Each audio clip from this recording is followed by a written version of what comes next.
Guys, I am more and more convinced that we are living in this bizarro world. So I have good news and bad news. Let's start with the bad news because why not? You usually start with the bad news.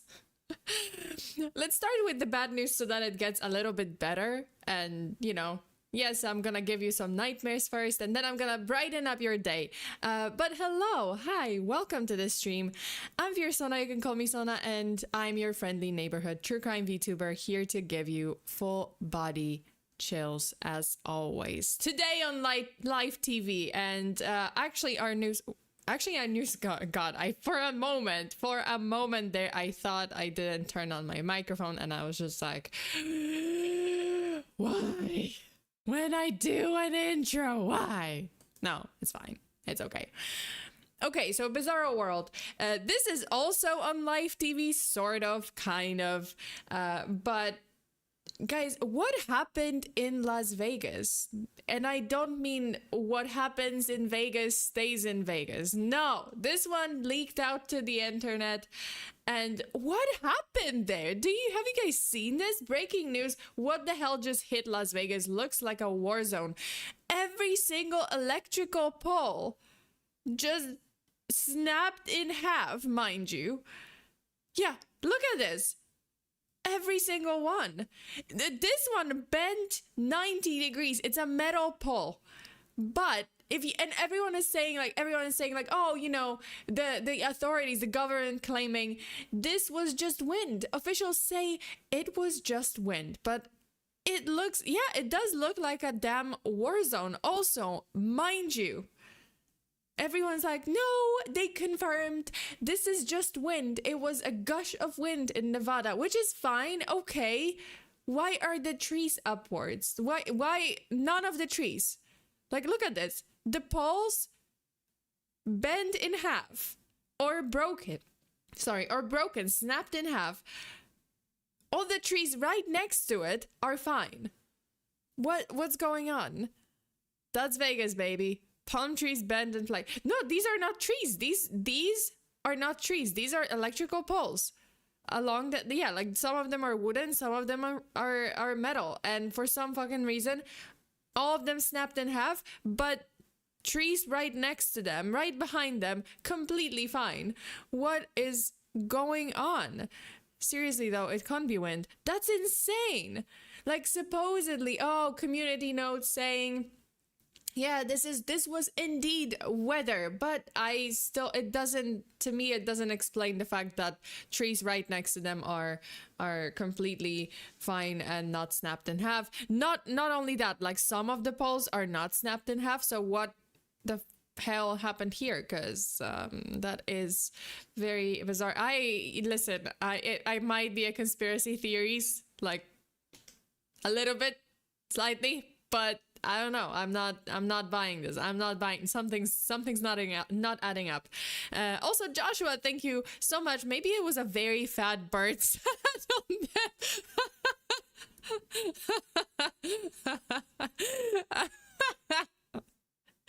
Okay, that.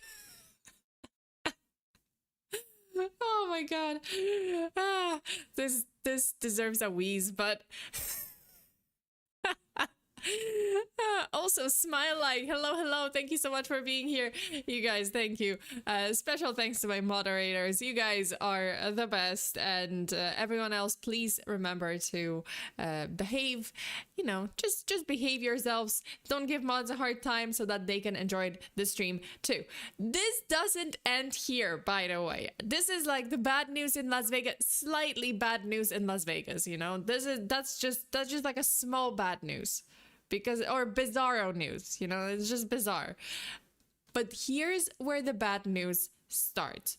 So apparently, this might be the second to last stream. No, actually, this might be my last stream. My last stream. For me, it's July 4th. For you guys, it's July 3rd. But apparently, tomorrow, July 5th, 2025, is the day when the world ends, or rather when a major megaquake hits Japan and it affects the Philippines, it affects Taiwan. So yeah, I might actually be, this might be my last stream. Goodbye. It's been good, you guys. We had a good run. On a serious note, no, there is the prophecy. Dum dum dum.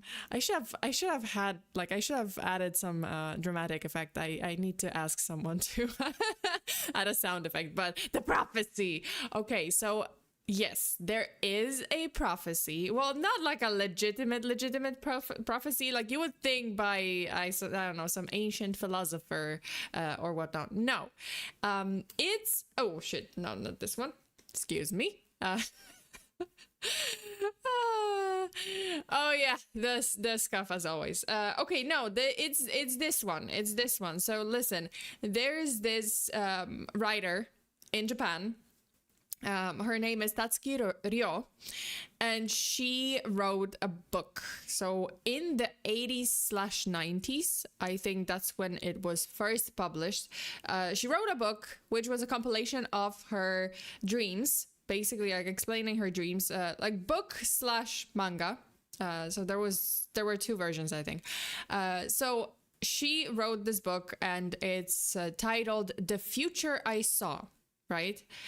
And in this book, she describes her dreams, whatever dreams she had, supposedly prophetic dreams. The character has prophetic dreams, and some of those dreams are, well, they came true. Like the 2011 mega earthquake or huge earthquake in Japan, right? Like Fukushima earthquake on March 11th. So she had a dream about this in the 1980s.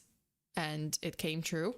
There was another thing. I think she had a dream. Okay, so this says she foresaw the death of iconic singer Freddie Mercury on two occasions, 24th of November 1976 and 24th of November 1981. And Mercury passed away on 24th of November 1991. So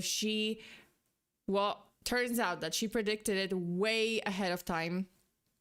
And then Ryo predicted the devastating Great Hanshin earthquake in Kobe on 17th of January 1995 after dreaming of the earth cracking just 15 days earlier. And then she also, this one is disputed actually, like she actually disputed this one, but she also accurately forewarned of Princess Diana's death in a dream dated 31st of August 1992. This one was not really true because she specified that, hey, I did have a dream about a woman named Diana, but I don't think it had anything to do with like death or anything to do maybe with even the royal princess. But yes, she did have a dream about Diana. And then Ryo foresight continued with the prediction of the 2011 Great East Japan earthquake, which struck on March 11th, 2011, following her warning of a disaster in eastern Japan. And there's more of that. Supposedly there's more that she predicted. And then, well, the recent book says a major natural disaster, July 2025. It actually doesn't say, so I'm just gonna kind of clarify. It actually doesn't, because I went on, I did look into this. I dug deeper because I was just like, well, if I'm dying, I might as well know what's going on, what's gonna happen. But yes, I did dig deeper into this, and actually it didn't say July 5th. The supposed earthquake that is gonna, like, the earth is gonna crack in the Philippine Sea, because that's where it originates supposedly. So I'm fucked essentially, because I'm in Taiwan. But yes, it originates kind of like in the Philippine Sea, well, closer to Japan, and it starts in like southeast Japan, and it just it fucks up everyone. But supposedly it hits on like in July of 2025. That's what it said. Like, that's what the book says. Like, natural disaster or major disaster July 2025. It doesn't actually say July 5th. So we'll see. You know, like there started being a rumor, you know, like the rumor started circulating that it's July 5th. And so we will see tomorrow. Darren says, come back when she starts dreaming about lottery numbers. I mean, that's fair. That's fair. I would, yeah, like I think everyone would. The crazy part of this is that, well, I mean, people in Japan, at least, are taking it serious, or people are taking it seriously, at least in East Asia. Apparently, the flights to Japan from various Asian countries fell by like 30 to 50% for July, because people are canceling their travel plans. Like literally they decided to cancel because they're like, the prophecy, dum, dum, dum. Yeah, essentially like from like flights from China, from Hong Kong, from East Asian countries, Taiwan, same, like it kind of like decreased quite a lot because people started canceling their trip plans, canceling their tickets. They don't want to be in Japan. But I don't know, like we still, you know, those countries, including Taiwan, might feel the after effects of the mega quake. So we will see. That's lame. I kind of don't want to lose you, Sona. Well, I kind of don't want to lose me too. You know, you guys, I kind of don't want to lose me.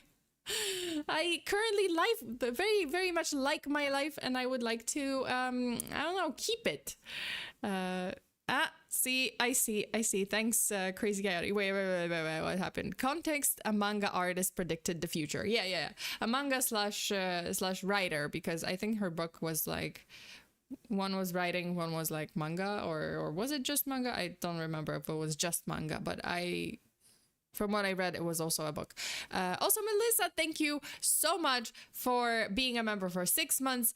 I'm flying to Connecticut tomorrow. Wish me luck. Hey, good luck. You're safe. You're safe. No, you're safe. Like, you're Connecticut. That's like super far from Japan. Super far from the what is called the Ring of Fire. Yes, that's literally what it's called. The Ring of Fire is like the, you know, countries that are, or like Japan and several countries that are in this area, including Taiwan, that where tectonic plates and just clash, right? Yeah, so on two different tectonic plates, and Taiwan kind of is in this category. Anyway, the way you can, that way you can stay safe. Hey, wait, what do I do? Win a free helicopter ride. Helicopters are like death machines. I'm never gonna get on a helicopter, Can you just walk it off, Sona? Can I just walk it off? I mean, yes, I am a 90s baby, but at the same time, no, I don't think that's how it works. No, I don't think I can walk it off. Even though, yeah, like that's what my mom would say. Like that's what my parents would usually say, like when I was a kid and I hurt myself. It's like, can you walk it off? Like just go walk it off. Go around, go get yourself ice cream. I'm like, Mom, I am bleeding from my leg. I don't think ice cream is gonna, I mean, maybe if I like stick the ice cream into my wound, maybe it's gonna like freeze it, cool it down, and blood flow is gonna stop, but that's not the point. Ice cream is not gonna help me here. Also, TA emoji, hello. I changed my profile name. What was it before? Because I don't, yeah, like then in that case, I don't know. And Hekados, hi. Thank you so much. I'm sorry if I mispronounced it. Hello. Just dropping in for fun. Oh, boy, you missed fun. You missed the fun about the world ending on July 5th, 2025. So I have 24 hours to say my goodbyes. Yeah, so July 5th, 2025. So, you know, as I said, the mega quake, she said like, oh, it's July 2025, not necessarily July 5th, 2025. But then she kind of clarified like, oh, actually July 5th refers to not necessarily, I don't know if 2025, but July 5th refers to an asteroid striking Earth. And I'm like, it's Is this better? I don't think that's better. Or just general apocalypse. I'm like, that's not good.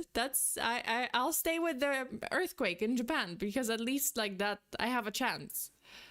Like mega asteroid hitting Earth, I don't have a chance. That's like zero chance. But yeah.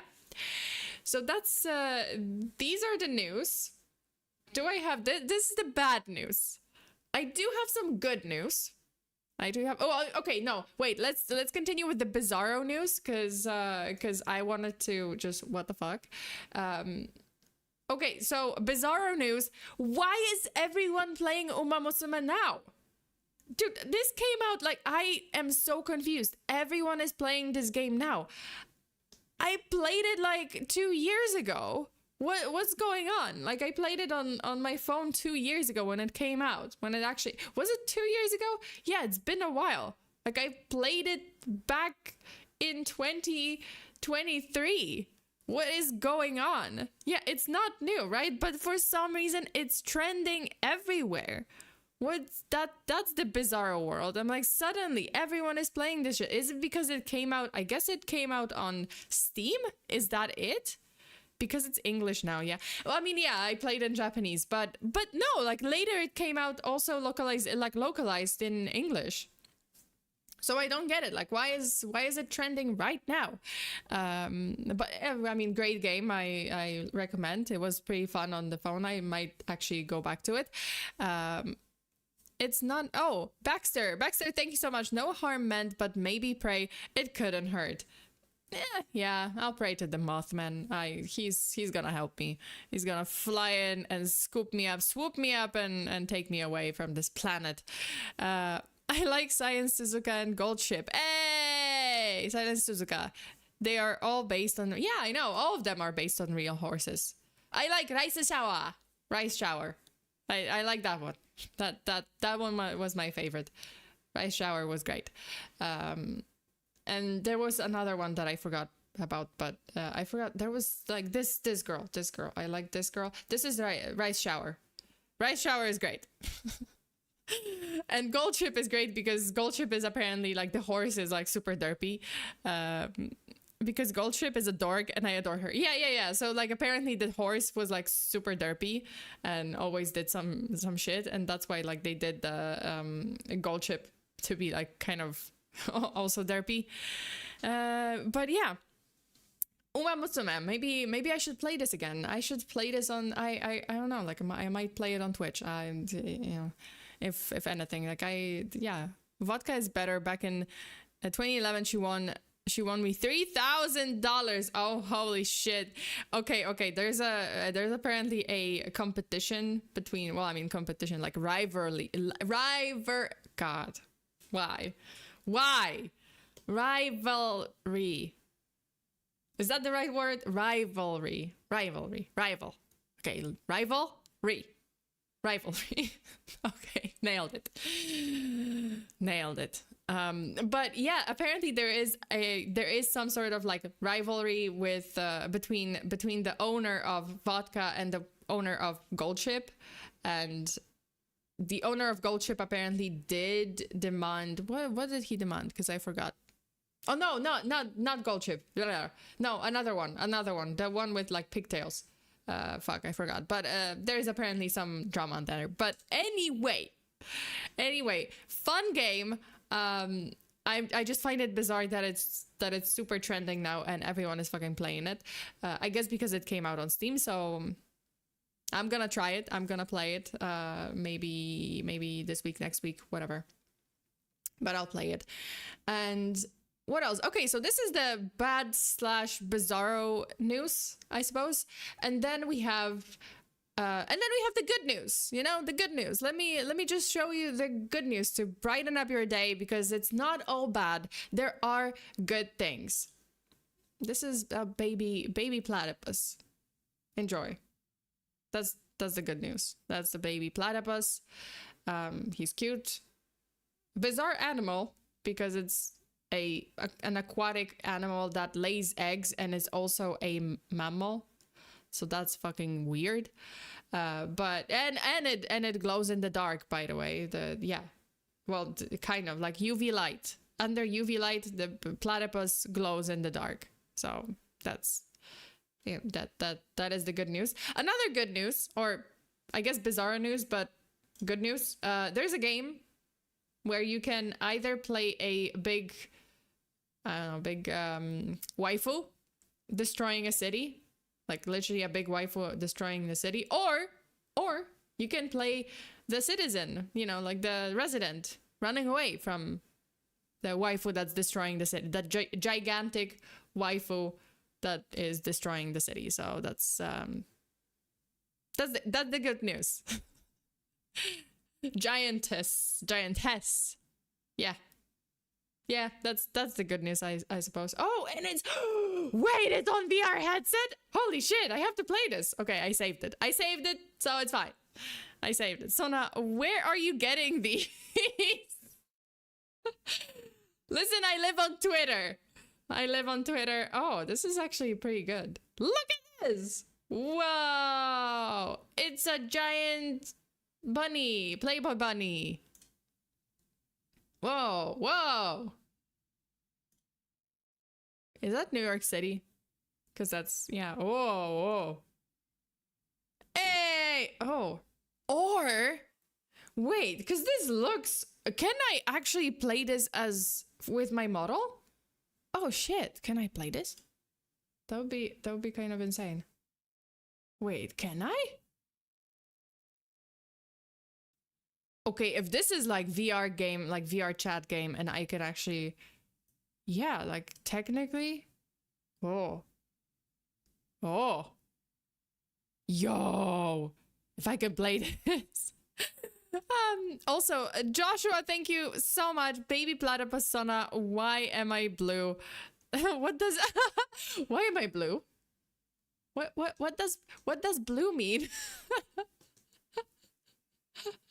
Natural habitat. You guys, you have to watch those shorts because it's great. Okay, so those are the good news. I guess the good news. But aside from that, yeah, we're kind of heading towards inevitable doom. So it's been good. But that's not why we're why blah, blah, blah, blah, I can't speak. But that's not why we're here. We are here to watch some of the most disturbing moments on live TV, captured on live TV. I don't know if this stream is gonna be taken down because YouTube is rolling out changes I think on July 15th. Then there's been a whole drama. I don't know if you guys are aware of this, but there's been a whole drama between a bunch of big creators. Some of the big creators are reaction content creators, so technically in my lane because I react to certain videos, but the problem with those creators is that they quite literally grab a video and they sit there without saying nothing, like there's no commentary essentially, or they just, yeah, or they are kind of like Sniper Wolf and they just comment, that's crazy, and then keep playing the video. That's not what I do. I mean, I try not to. I try to pause and I try to comment on this a little bit more. But yeah, there's been a lot of drama around it because one of the big creators decided to play 3D chess with them. And so he called them out. They were defending themselves, right? Like, I think it was like, fuck, I keep messing it up, but there's a big creator who no, not Ethan, I don't remember, but YouTube is just ruining it itself every day. You're just stunned, locked on a good video, so that's true. No, I mean, yeah, like, you know, I also react to things, right? Like I also react to scary videos or like, yeah, like icebergs or whatnot, but I think I'm pausing enough to and comment enough for it to not be just me replaying those videos and just, you know, grabbing the videos from the channel and just straight up like sitting there in silence and letting it play. Because that's that's not the point of reaction, right? Like the reaction is supposed to be commentary. But the problem with those creators was that they just grab it and they just literally play it. And sometimes some of them had the audacity to ask their viewers not to go to the original channel. Yeah.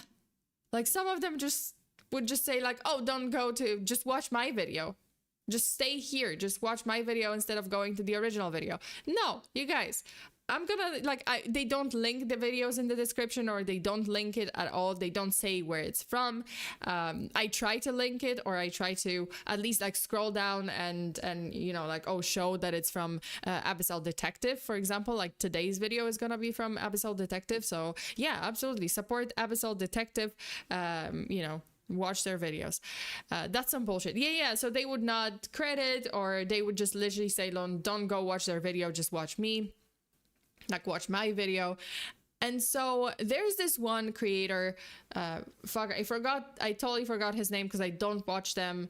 I don't watch this creator, but apparently there was this one big creator who, you know, decided to play 3D chess with the big guys, right? Like, I don't know, whatever, Sniper Wolf, Hassan, whatever, like quite a few of those big creators. And he posted a video calling them out, and just, he said some things in that video, that this creator who is playing 3D chess, so in his video he said some things that were not true, right? Like he didn't have the facts straight, whatever. He said a bunch of things that weren't true, right? Like about those creators.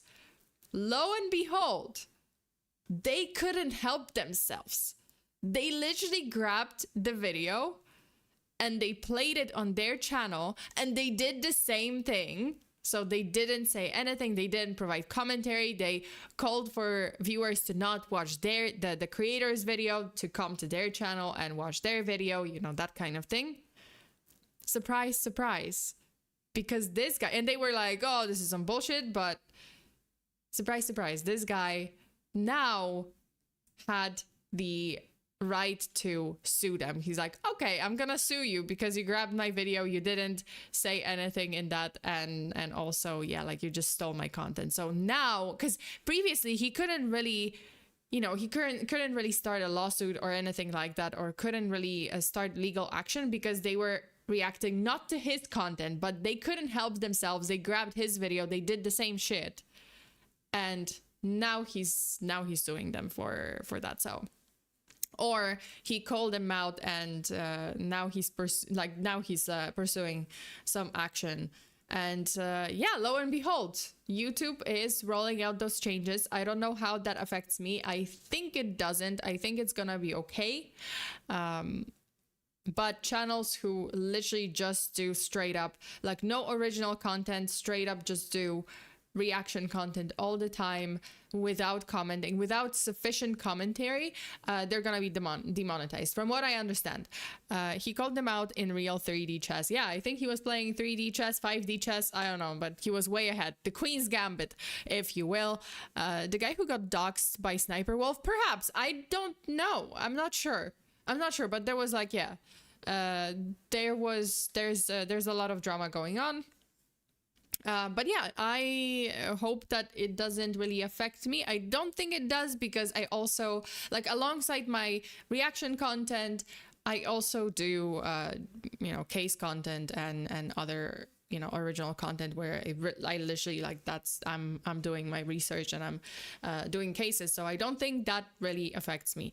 But, you know, doesn't hurt to be careful, doesn't hurt to, like, as usual, like, doesn't hurt. I'm just gonna continue as usual. So I'm gonna be pausing the video, commenting on it, and so on. I think we're good. Yeah, I think we're good, because if worst case scenario, like, YouTube is gonna ask me to take down all of my reaction videos, which is fine. We're just gonna, yeah, like, I have so many videos where it's just case or other things.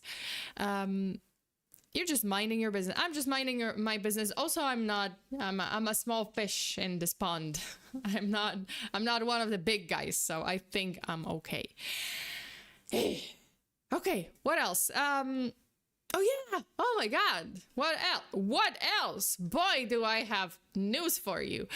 We have my 3D debut coming up this Saturday. So that is the day after tomorrow. So we have 2 days left. 2 days left until the D-Day. The D-Day. Yeah. So 3D debut. It's gonna be amazing. I have so many things to show you guys. We have new emotes, we have new starting screen, we have new waiting screens, we have a very secret, super bonus wallpaper that is now currently available on my Patreon, patreon.com/Fearsona. If you're interested, it's a wallpaper with the new design. Again, because I did release this the previous one. But yeah, we're gonna have a lot of new stuff, new backgrounds. Oh boy, new backgrounds. Oh boy, that one's super exciting. I think you guys are gonna love this. But we have new backgrounds, obviously new design, new model. Josh, you're a big fish in my heart. Aww. I hope I'm not a fish in your heart, because I think that's not how heart works, and I think you should seek medical attention. I'm looking forward to your 3D debut, Sona. Thank you so much, Tsunohanashi. It's going to be awesome. I do hope so. I hope that there's not gonna be any scuff, although I'm preparing for scuff, but at least no technical difficulties, or no my internet cutting off or something like that. I think we're gonna be okay. But I'm super excited. We have so many things. Yeah, again, like emotes, backgrounds, several backgrounds, new design, what else new? Oh, new chat. Hopefully new chat design. Hopefully I can make it work. Sona is definitely a big fish. Have you guys ever seen the size of tuna? Hey. Okay, fine. I'm a big fish. I'm a big tuna. I'm not a big fish in the pond. I'm a big tuna in the pond. In the sea. No, I'm just a small. See, like I can be a big tuna in the pond, but I can also be a very small tuna in the whole ocean. So yeah, there are always two sides. Oh, there will be scuff. There's always scuff. Yeah, like I know. But we have new intro, new, new waiting screens, and a lot of new things. So I think, and also new interactions. I think you guys are gonna like it. But yeah, it's gonna be kind of like let's say 3D debut weekend, because I'm gonna have the first debut on Saturday and then the debut 2.0 on Sunday. So we're gonna have some more stuff, maybe a case, maybe some maybe some scary videos, maybe something like that. We'll see. Okay, that's it for the announcements, you guys. Thank you so much. And and I will have a Patreon case. I guess I'm gonna use my new model for the Patreon case this week. So if you're interested, then the Patreon case will be on Friday, 6 p.m. Pacific time, as always. Let's go. Let's do this. Today we have the most disturbing live TV moments, Iceberg, and this one is by Abyssal Detective. You guys give them a sub, give them a like, and let's go. Let's do this. Oh wait, do I have? Is it? Oh no. Wait, hold up. Because I forgot to. Of course, there's scuff. The most, yeah. This should be fine. All right. Level 1, Nasubi. Oh, in 1998, Tomoaki Hamatsu agreed to take part in a Japanese reality TV show called... Oh, I know this one. Oh, that one's sad. That one's pretty sad. A Life in Prizes, that would become one of the most controversial, disturbing, and ethically questionable experiments in television history. Dude. Tomoaki was an aspiring comedian, selected through an open audition and led to believe he was participating in a challenge that wouldn't be widely broadcast, but could lead to other career opportunities. Little did he know, because, yeah, it didn't go as planned. He was taken to a small, empty apartment, stripped naked, and given only a pen, blank postcards, and magazines. Wait, was he... Was he totally naked? I forgot if he... Like, obviously, they're not gonna show it here. They said, like, strip naked. But I think he had his boxers on. I don't think he was, like, completely nude. But, you know, I digress. Was tasked to survive solely on prizes won through magazine sweepstakes until he accumulated 1 million yen worth of winnings. Oh my god. That's about 10,000 US dollars. Yeah. But what Tomoaki didn't know, I think now it's like about $10,000, I guess. was that his entire experience... Wait, is he like completely nude? Wait, hold up. I have to see this. Not that I have to see him being nude and his bits, but I think it was like blurred. Is he naked, or is he like, does he wear boxers? No, he is nude. Oh, it's nudes. Oh, he is nude. Oh my god. Okay, never mind. I thought he was I thought they actually left him with like at least boxers, but it seems like the moon is full. Nope. Yep. YouTube, look away. Was being filmed and broadcast to over 15 million viewers every single week. For the next 15 months, he lived in total isolation, so he's like totally no nude. clothes, limited food, and minimal human contact. Oh my god, you can see that he lost weight. And it's kind of... There is a plot twist. There is definitely plot twist. Viewers came to love him. His constant nudity led the network to cover his intimate area with an eggplant, which the Japanese... Oh, so he was nude. Called Nasubi, his new nickname. Oh, yeah, because, okay, so eggplant in Japanese is nasu, right? Nasu. And I guess Nasubi is that's his nickname now.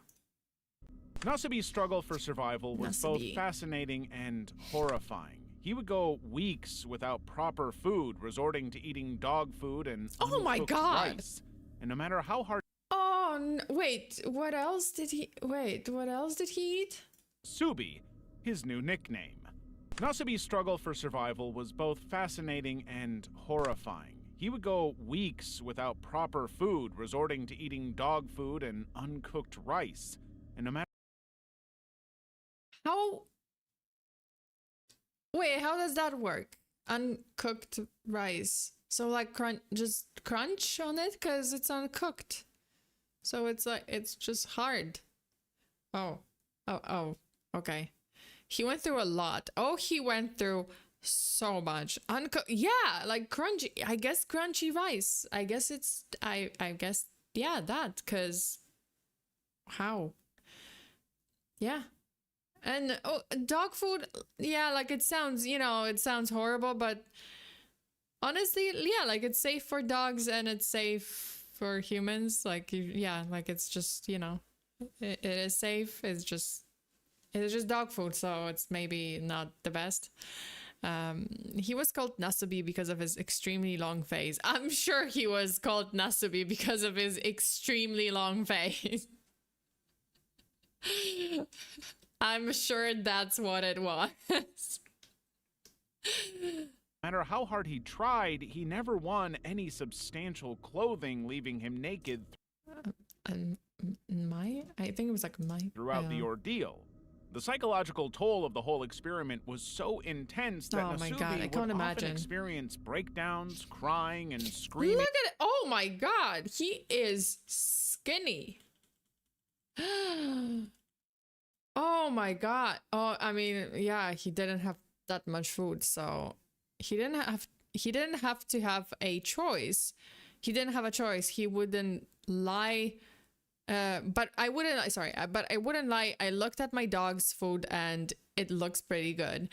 Yeah, I mean, the dog food is edible, but just, maybe it's not the best, it's not the best feeling knowing that, hey, I'm eating dog food. Play some Project Zomboid. You are not happy if you eat dog food. And screaming all on camera, and the public loved it. Nasubi became so popular that the show's producers had to move him between different locations to prevent fans from discovering his whereabouts and ruining the entire experiment. Oh, but there's okay. Pamphlets. Yeah, pamphlets. So it's just like okay.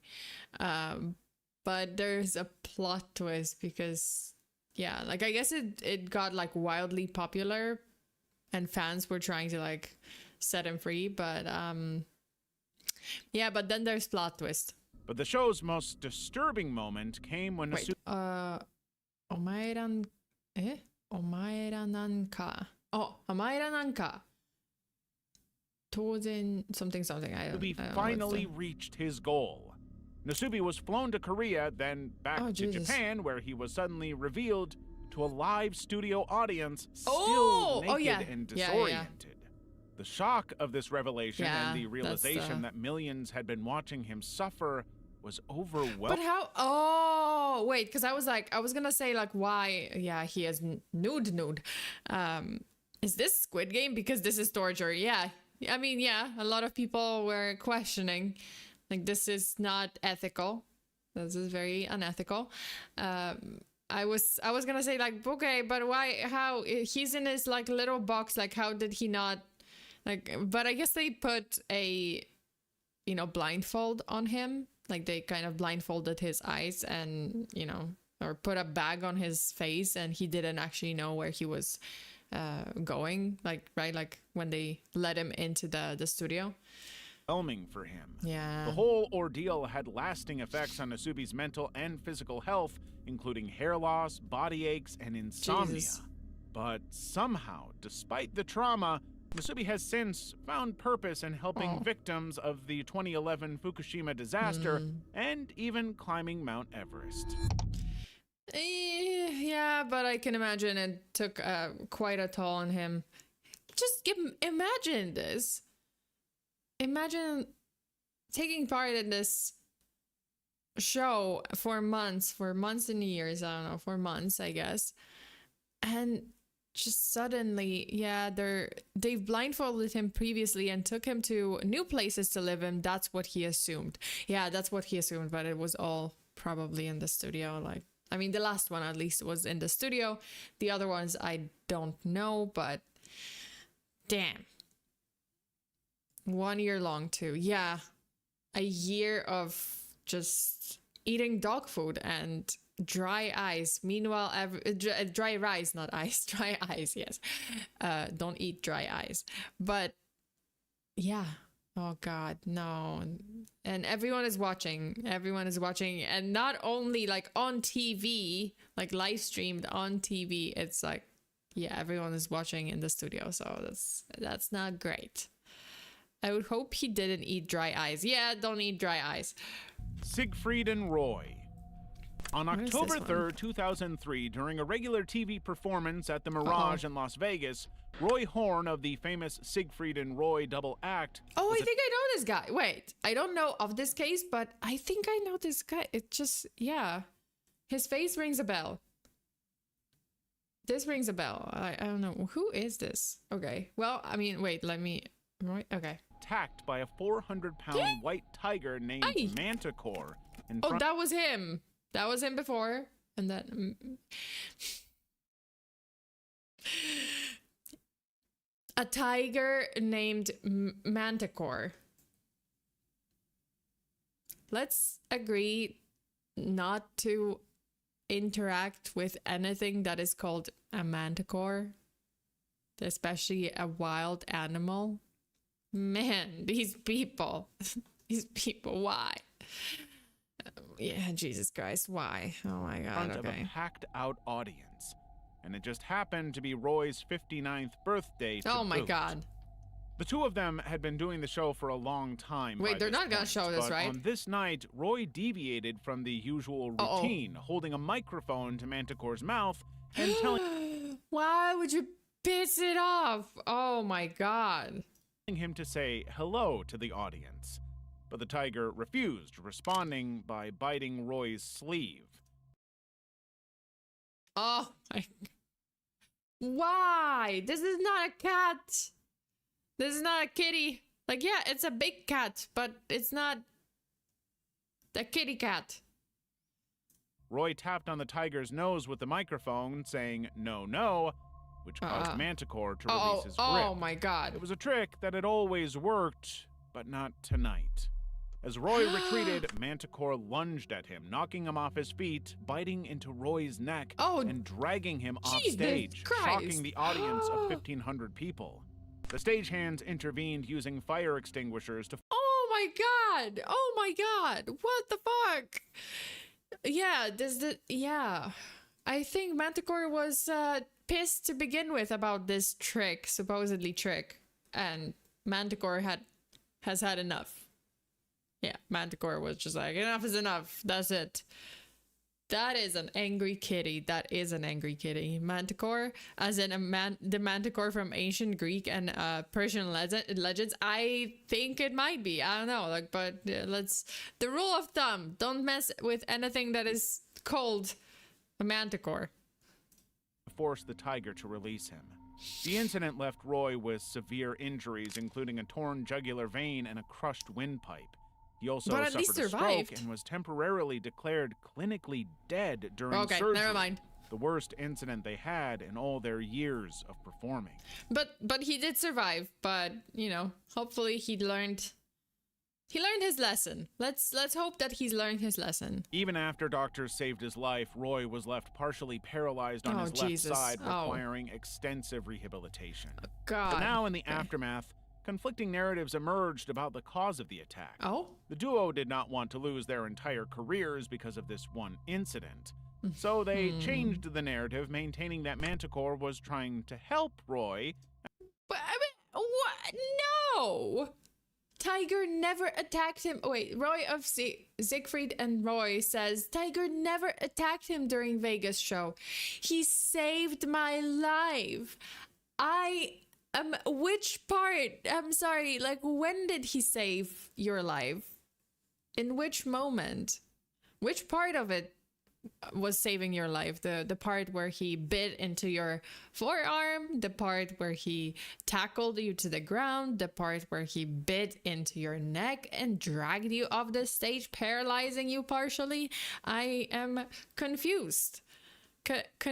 Very confused. Roy opens up to people nearly a year after a tiger almost killed him during his legendary Siegfried and Roy Las Vegas show.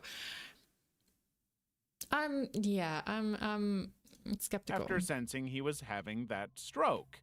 And the story almost stuck.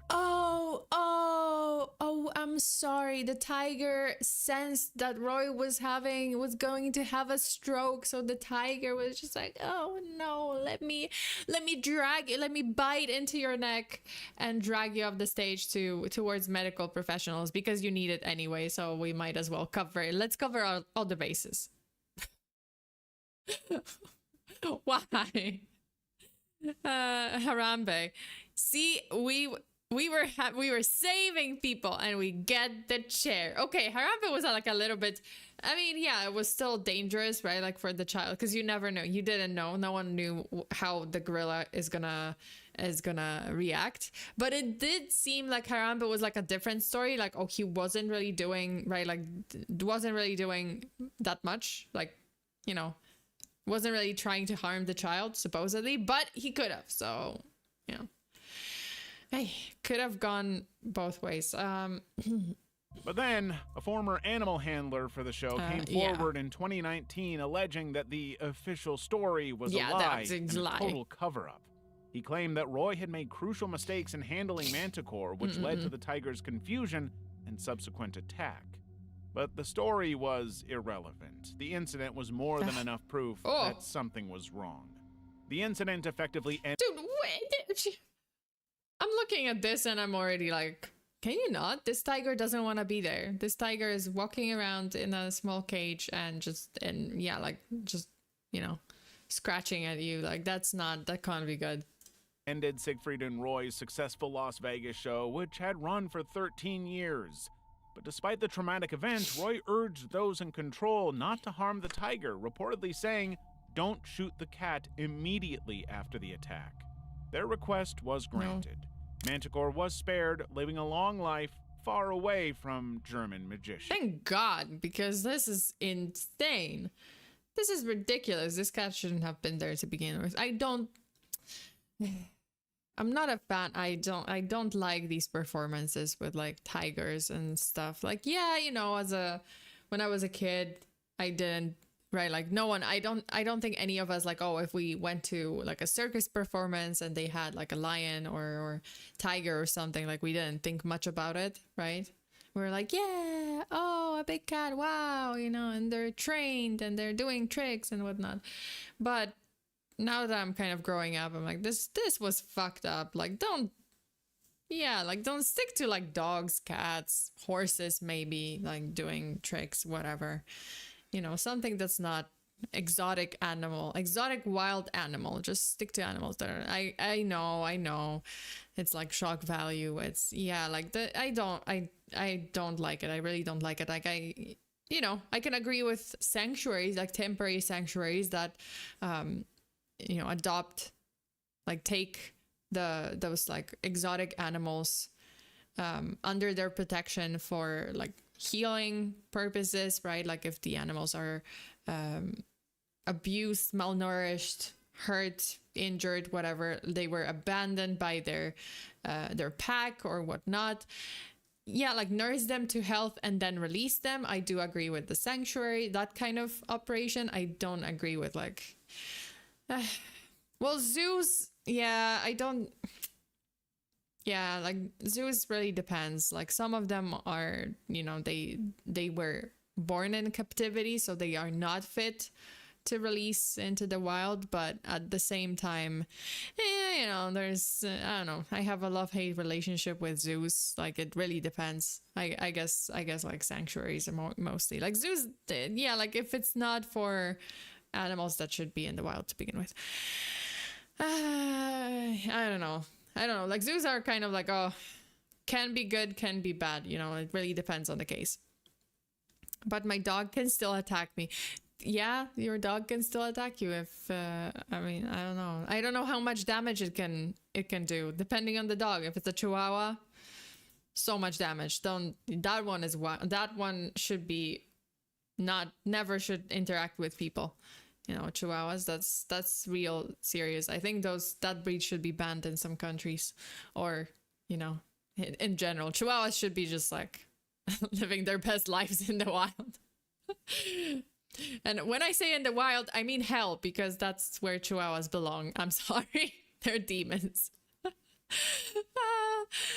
No, yeah, like I can agree with, you know, also certain breeds of dogs. But that really depends on the training. That is more often than not very bad training and very bad owners, right? Like it's usually the owner's fault. I would say that some of the dog breeds are also naturally more aggressive because they were bred to be like, the breed specification is that they do have temperament, or they were bred for certain things, right? Cruel little biters. Yep. They're absolute demons, those Chihuahuas. Yeah, I would say just Chihuahuas are generally just little spawns of Satan. I love Disney Animal Kingdom, but not SeaWorld anymore. Have you seen the fins of certain animals? No, I don't want to know. Like, I know I've seen, you know, there were some aquariums that are good. Some aquariums that are, yeah, like nursing the animals to health and then releasing them, or the animals were, you know, born in captivity and they have, but they are well taken care of.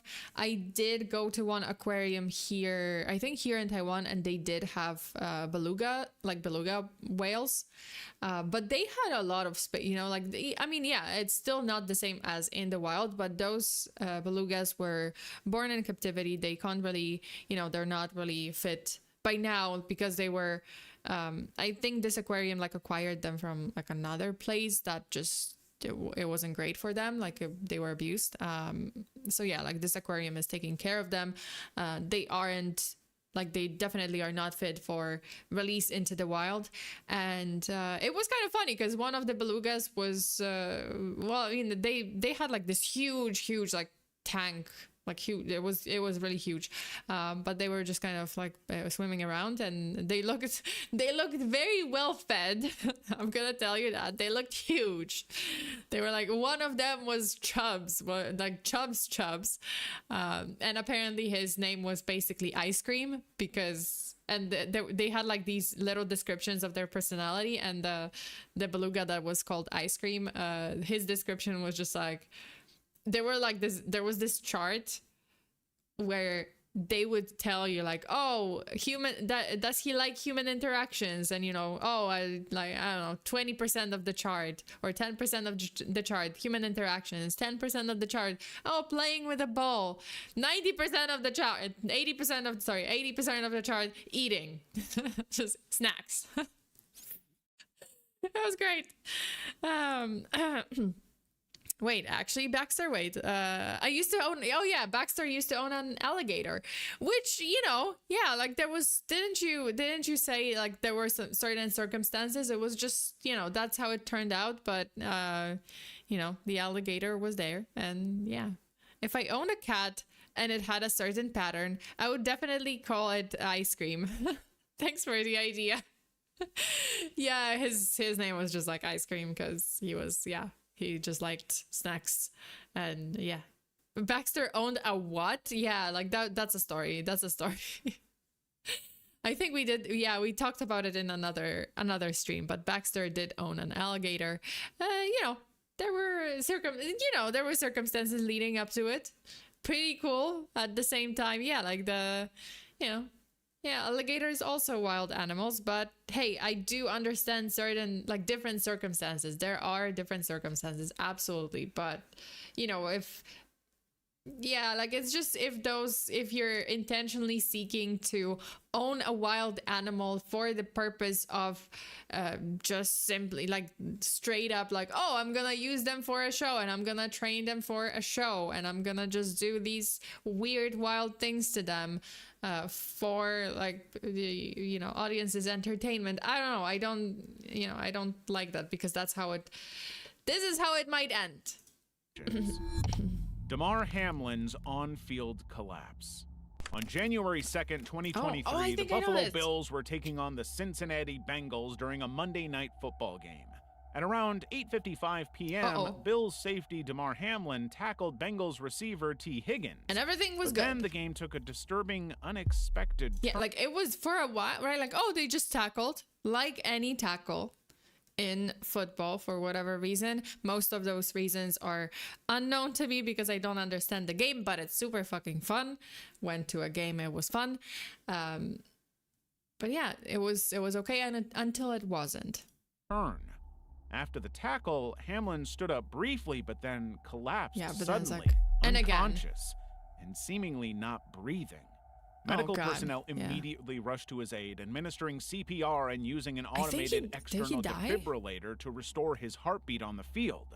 The situation was so distressing that the game was instantly suspended and later postponed as players from both teams were visibly upset. Didn't the same thing happen recently? I think there was like another thing that happened recently. It wasn't this one, it was something else. It was like recent 2020 something. And yeah, like another player like collapsed and he didn't, like, had a heart attack or something. And yeah, but he recovered, but yeah. In tears and kneeling in prayer for his safety. Hamlin was taken by ambulance to the University of Cincinnati Medical Center where he was admitted in critical condition.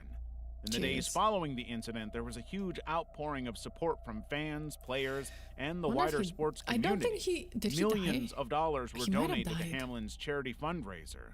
They all turned out to support him. Hamlin's collapse was later attributed to a rare condition called commotio cordis, which occurs when a blow to the chest causes cardiac arrest. Yeah. Oh my God. Dude, I am 100% convinced that our bodies are just ticking time bombs, they are trying to kill us. Man, we're so fragile, but at the same time, well, I mean, we're not, but at the same time we are.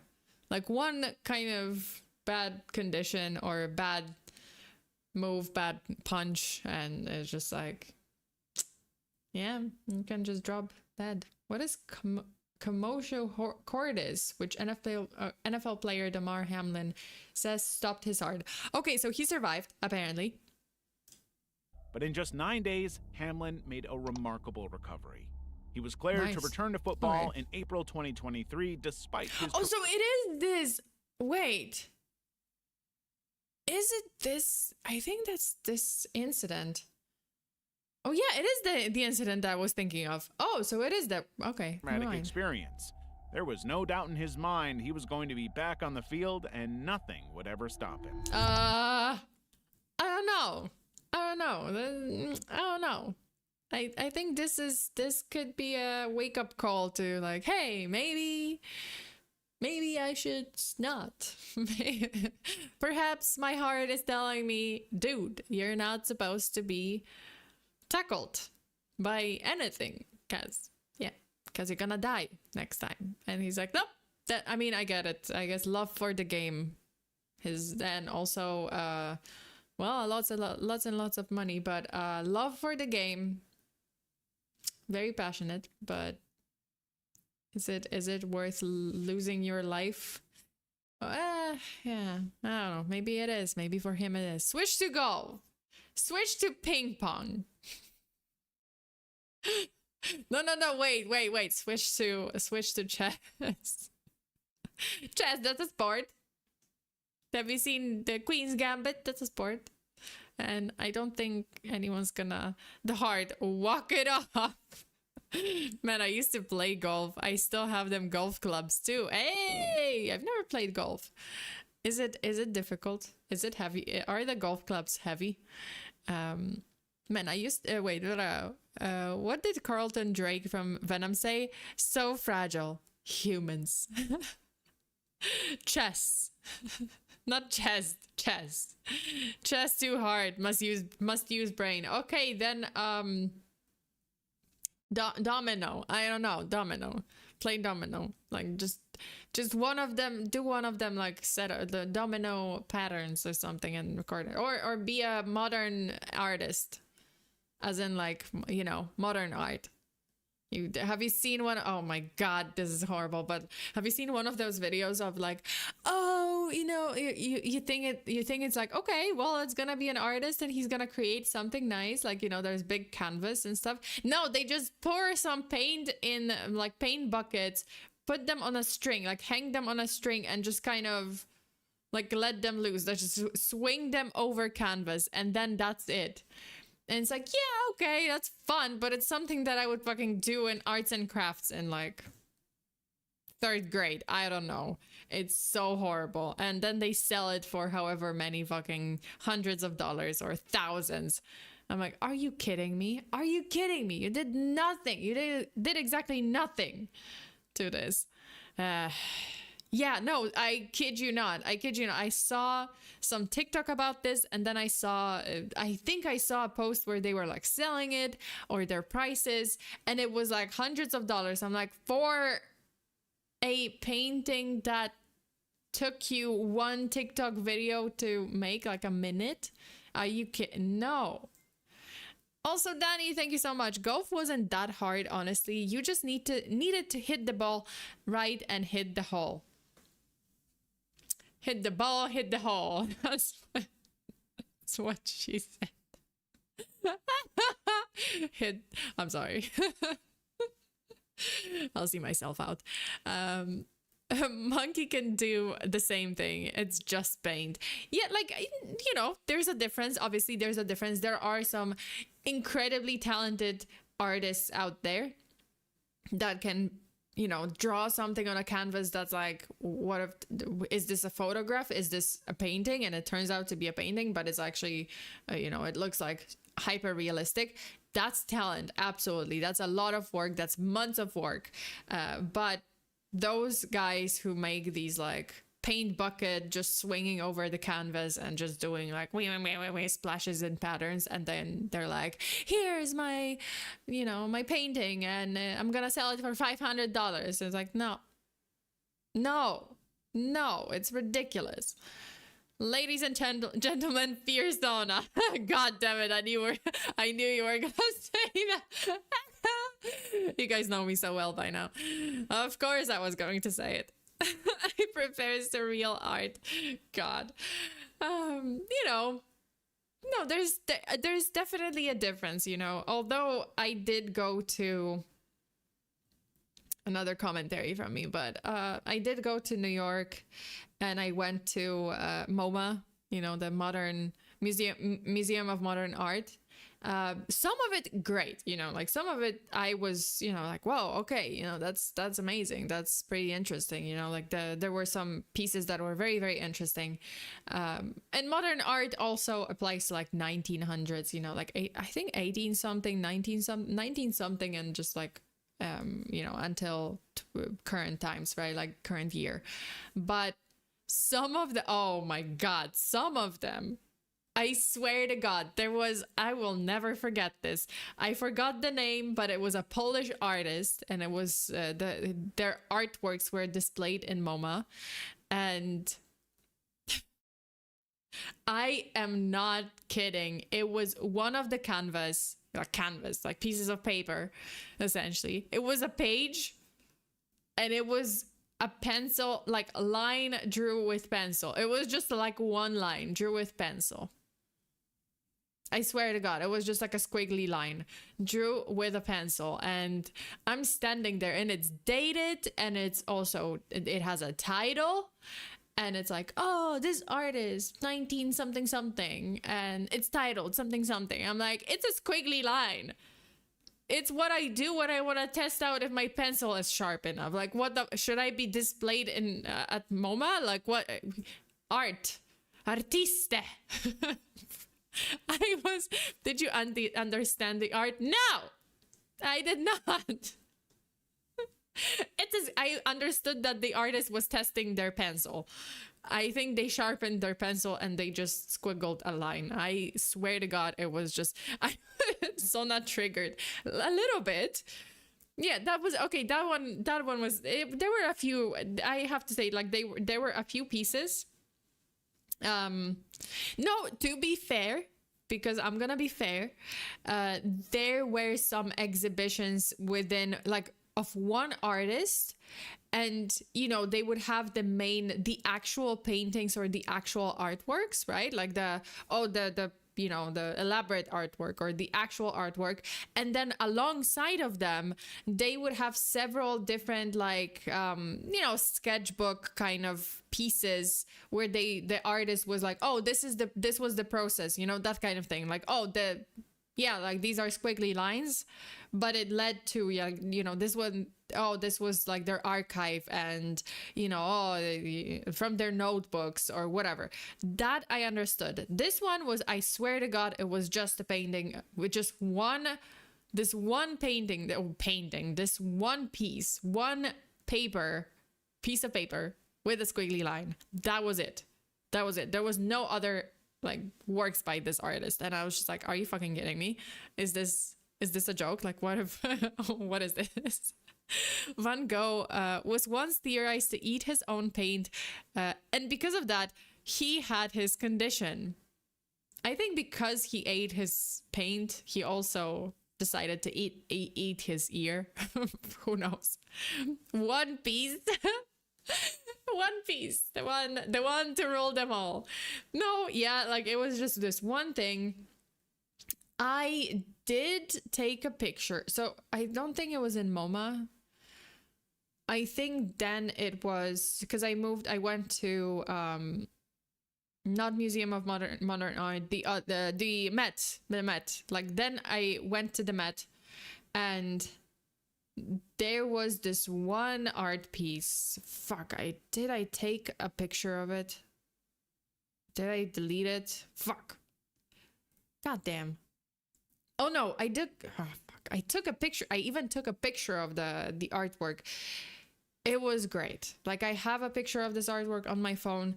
I really have to, like, search for, fuck, I didn't take a picture of the artist. Like, what the fuck? I took a picture of the painting. I didn't take a picture of the art, the actual author.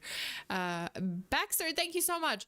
Whoa, also, it's a $20 donation. Thank you so much. My alt, Naboris, was a retired pimp he got her ass show of what? He got her ass show of power, but scared of her. Asked to watch his pit bulls for a week. When he came back, he was attacked by her. Okay. So when he came back, he was attacked by her, by the pit bull. Asked if Oh no! Wait. Oh, the alligator was a retired. I am confused. When he came back, he was attacked by her. Asked if I'll take her as paid. That's how I got my MLP watching buddy. Oh, the alligator. Okay. So that's how we got the alligator. Well, I mean, the moment that you heard that he was attacked, like the previous owner was attacked by her, I don't know. I would be like, maybe not. An alligator named Pitbull? Yes, had to make it fit in the character limit. Oh, no worries. Sorry, yeah, like it was a little bit confusing, but okay, I see what you meant. Yeah, or do you mean Pitbull? So, okay. No, her name was Albie. Oh, okay. So this was okay. So that one was the. I'm sure Sona can make art by throwing her matcha at the canvas. I think I can. I think this would end up in 100 years. It would end up in the Met, if the Met exists. But see, there's a difference. So I was very confused by MoMA's. Some of the art pieces, they were like squiggly lines. I swear to God, squiggly lines or just like something that a fucking 3-year-old could draw. Regardless, yeah, there were some great pieces there too. But then I went to the Met, and the Met also had like, some pieces that I was interested in, some pieces that were just like, why is it here? There was, and you know, like there was this one painting that made me understand like, oh, okay, like there's different perspective on art, and some people might look at the painting and be like, what the fuck is this? Like, why is it here? Why does it cost however many millions or something? There was like you can, how do I explain it? So I walked by this one painting, I noticed it, and then like I'm looking at it, dude, for some reason, I am not kidding, I'm not trying to be pretentious, a pretentious art connoisseur that claims that, oh my God, this art woke up so many emotions in me. I am not kidding. This painting made me think of like specific memory of my childhood, and it just suddenly, I felt it in my it invoked emotions. And I stupidly didn't take a picture of the artist and the title of this painting. I might have to look for it. I swear to God. And I was standing there for, I don't know how long, but I was just staring at this one painting and it was great. The painting is beautiful. It's like this, like the ocean, kind of like, like storm, like the sea kind of disturbed by the storm, and then there's this light kind of falling on the water. The painting is beautiful, but also when I looked at it in real life, I was just like, wow, I kind of understand why, some people would pay a shit ton of money for a painting if it invokes strong emotions in you. I'll be like, okay, yeah, I don't understand paying millions upon millions of dollars unless it's like, yeah, like, I don't know, ancient Egyptian painting or Van Gogh or something. But yeah, like she was lost I was lost. I was speechless. No, I was like I kid you not. Okay, that one moment, I kind of understood, like, okay, I understood the part where people say like, oh, this painting just invoked these emotions, or like, oh, it's supposed to represent this and this and this. Like, I don't really believe it when people say like, oh, this painting is supposed to represent whatever, because again, it's up for interpretation. Everyone feels it differently. I might look at a painting and be like, yeah, it's okay. I feel nothing. This one painting, I'm really not trying to be like pretentious or like weird about it, but yeah, like I was standing there and I was just like, what the fuck? Like I'm remembering all those things, and I feel like my chest being tight when I'm looking at this picture because it reminds me of this one specific moment of my life, and I'm like, wow, okay, that's pretty amazing. Like my mind was blown by that one painting, and it wasn't like a famous painting. It's not like a super, I mean, maybe it is, but because it was at the Met, but you know, it was one, like, it wasn't like a famous exhibition. No one was really around. You know, it was one of those just like random paintings, but I was just like, wow, this is amazing. Like that painting was the best out of the whole museum. I don't know, like to me. Yeah, I think she is about 9 to 10 feet now. The alligator, yeah. Lives at the zoo because I had to live off the grid. Oh, she likes Wazzer and hates pork. Eh. Lost and found at the same time. Lost and found at the same time. No, like I'm not kidding. This was pretty. Did you see the art at Poland or Japan? Oh no, this was in New York. This was the Met Museum, the Metropolitan Museum in New York. So that's where I saw this artwork. And I don't know who the artist was because I stupidly took the picture of the painting itself, but I didn't take the picture of the label. So I think I didn't take it. Wait, let me check. Maybe I did take a picture of the label. No, I did not, because I am a fucking idiot. I'll find it. I'll try to find it. All right. Anyway, rant over. Let's get back to the Level 2. Level 2? Wait, this was level 1? We were so far at level 1? Oh shit. The rant over, but now we're back to the iceberg. The disturbing live TV moments iceberg, and this was just level 1. Case of a missing son.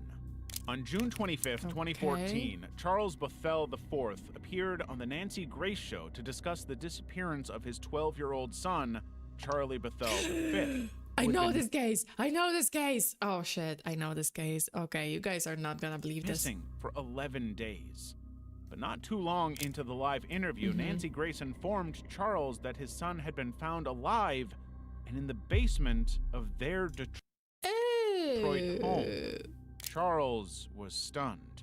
He couldn't believe what he was hearing. He said that he, his wife, the FBI, and the Detroit police had all searched the basement multiple times and never found any. And also he looks kind of shocked, as if, as like someone who was caught red-handed. I don't know. Any sign of Charlie. There was simply no way that he could have been alive, let alone in their own home. But there were many, many more questions from law enforcement. As it turns out, they had found Charlie barricaded behind boxes and in a large drum in an area they believed he couldn't have constructed on his own. Yeah, because it's not. To add to the suspicion, it's not. They also found bedding. Police also found bedding, soda bottles, and cereal in the basement, along with a blood-stained PVC pipe in the home. Police say they did not believe the boy was in the basement area the whole time. Soda bottles and cereal, Don't spoil suggesting he had been there for some time. Pretty soon, it was clear that nothing was as it seemed. Yeah, no. The entire time, Charles had been trying to build himself an alibi on TV, but the truth was far. Oh, someone's hyperventilating. Someone's being a little nervous, aren't we? Far more sinister. The investigations revealed serious problems in the home with both Charles and his wife, Monique Dillard Bethel, later charged with child abuse of their own son. Jesus Christ. Yeah. Now explain yourself on live TV. In 2016, Bethel IV pleaded guilty to fourth-degree child abuse, admitting to assaulting his son with extreme force. He was sentenced to 18 months of probation, mandatory anger management classes, and 18 months? Excuse me, what? Wait, I have to, like, listen to this again. mandatory anger management classes, Wait. admitting to assaulting his son with extreme force. He was sentenced to 18 months of probation, mandatory anger management classes, 18 months of probation and mandatory anger management classes for keeping his son in this crawl space in the basement for 11 days and beating him up with a pipe. Yes, 18 months of probation. Are you fucking kidding me? This should be 18 years of not probation. and ultimately lost custody of his son. Thank God, because what the fuck? Very little. What? What happened to the wife? Like, I hope maybe the wife was like the main perpetrator. Who knows? Maybe it was the wife that was like the main perpetrator and, you know, or partner. I don't know if she was the mom or I guess she was the mom, but. Man admits arson to TV crew. In November. Whoa. Okay. Just a year and 6 months of probation. That's way too low. That's way too low. That's a prison sentence for sure. I can't believe that they didn't. What? I can't believe that they didn't even give them like prison time. The heck? Well, at least they lost custody of him. Kid deserves better. I hope that he's doing well now. I hope that he was. Well, I mean, since he was removed from the situation, I just hope that he found they found him a good home, a new home where he is taken care of. November 2014, a local news crew rushed out to Rockville, Maryland. Not like taken care of, as in like take care of it. But like that's what I meant. Well taken care of, not the pigeon mafia pushing a pigeon off to like onto train tracks, kind of taken care of. To cover an active house fire. But when they got to the scene, they were approached by a man willing to talk about what he had witnessed at the blaze. Uh-oh. The second the journalist asked what he thought caused the fire, he proudly opened up, admitting that it was him. Oh, God. A man who would only identify himself as Carlos. Nobody had any idea what to do with the fact that this strange man had just willingly admitted to committing a crime. That was me. Like, yeah, kaboom. I don't know. That's what? On live TV.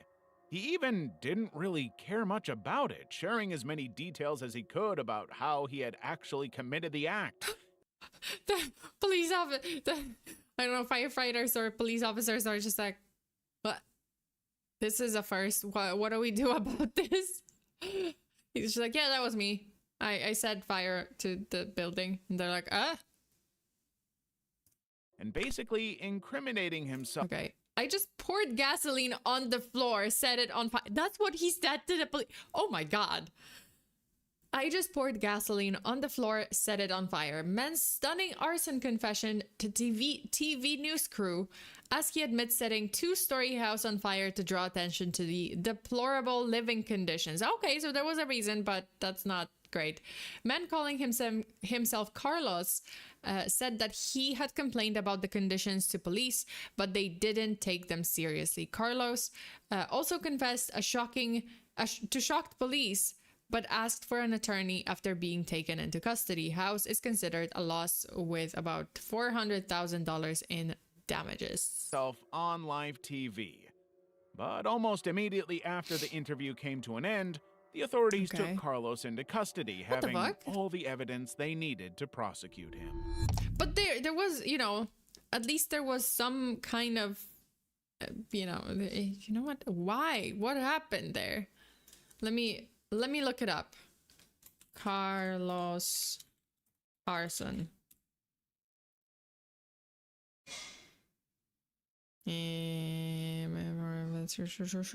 Not Carlos Carson, not the NFL player. What was it? Fire. Oh, Carlos Bernal. Wait. Hold up. This is. What happened there? Okay. Let's see. So this is what happened. Carlos, men arrested for arson after Newman Krause landing USD building destroyed in fire. Confessed and had the lighter used to start the fire on him at the time of his... Is that the same guy? See, I don't know. No, wait. Okay. Let's see. I need to search for this. Hold up. Apparently there's a lot of arsonists named Carlos. Because this is not that. Men arrested, destroyed historic church. What? Why is there why? Shane, hello. Newman Cross. I guess according to the Newman police officers responded. No, it's not that. Eh? Providing a full confession. I guess it is. Wait, is it?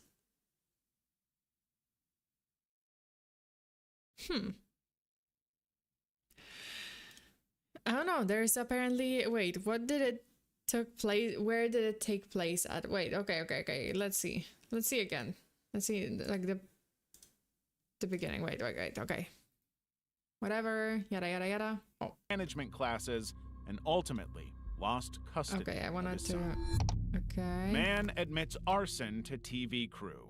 In November 2014, a local news crew rushed out to Rockville, Maryland to cover an... Oh, Maryland. Okay. Maryland. Carlos. All right. Maryland. Man admits to arson on live TV. I want to know.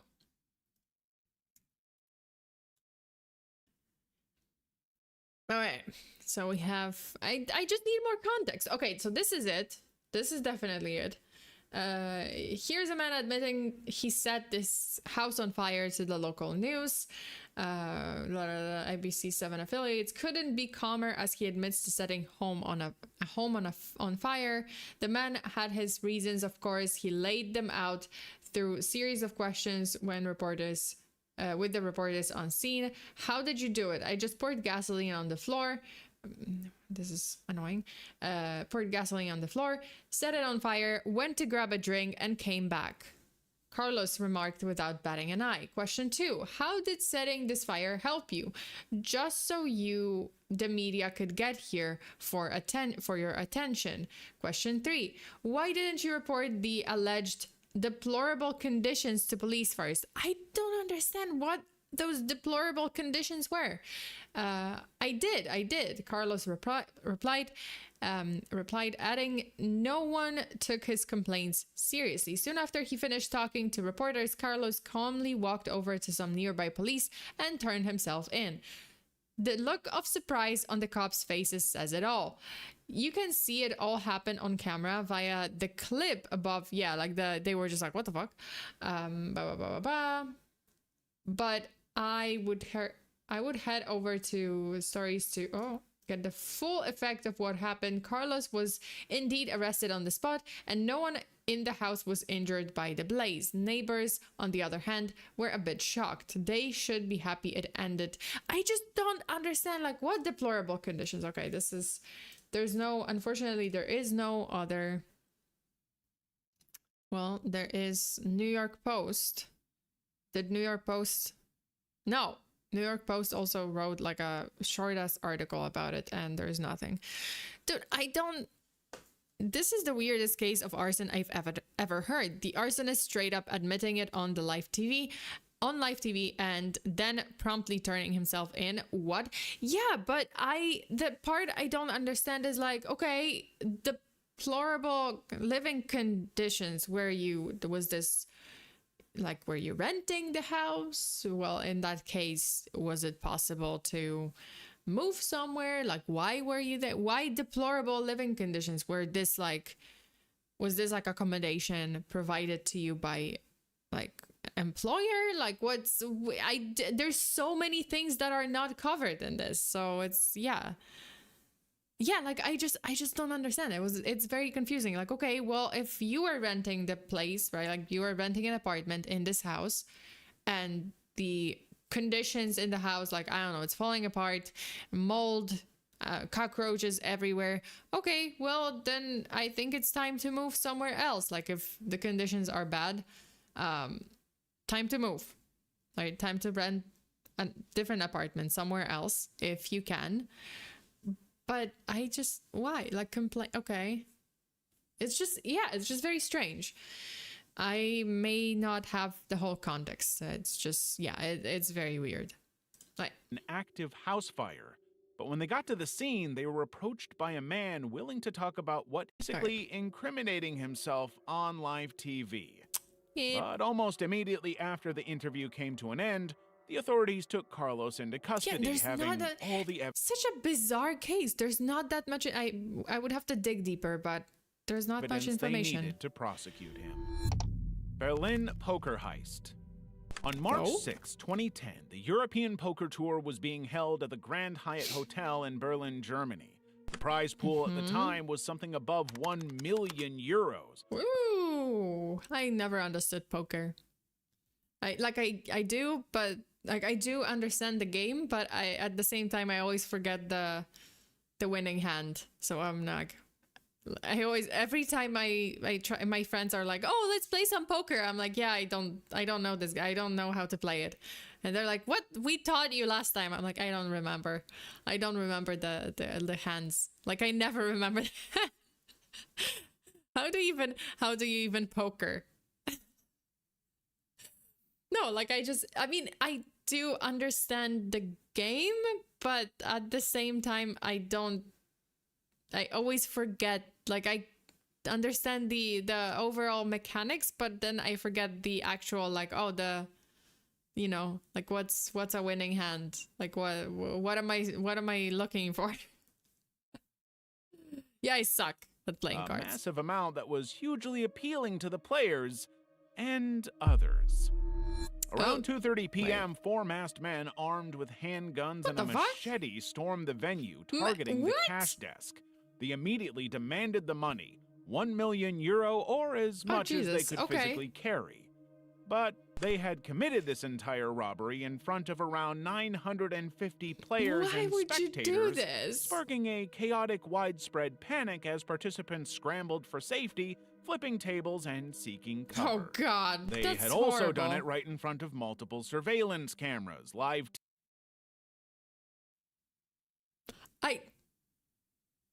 I don't know. Why? This is insane. Like, what? That is great. I mean, ballsy.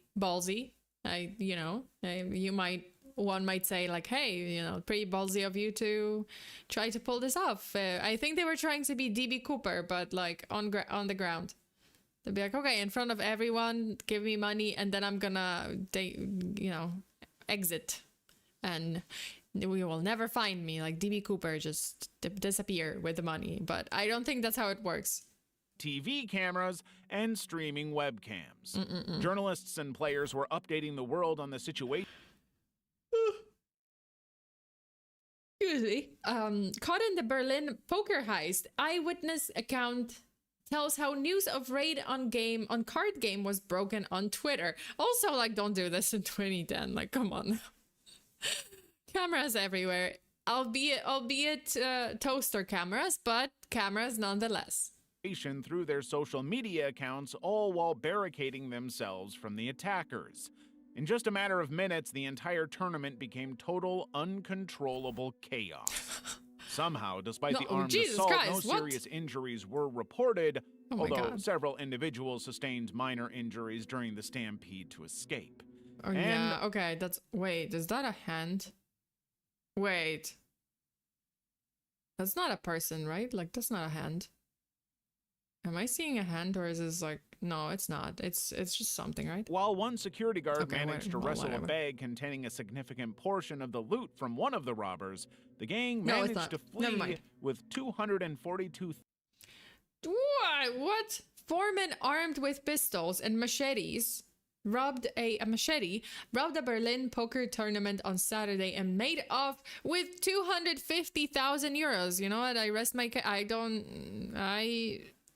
I withdraw my statement. Like, I was like, wait, you wanted to be DB Cooper? Not in 2010. Apparently they did. Apparently they managed to run away. It was a spectacular heist, not because it was done well, but because it was so amateurish. The robbers left behind a wealth of clues, and police are confident the criminals will be caught. Well, let's see. Let's see €1,000 in cash. They are gonna be But it caught. didn't last long. The footage turned never out mind. to be a blessing for the investigation, with German authorities finding 4 suspects within days after Eh. one turned himself. Oh, one and... I knew it.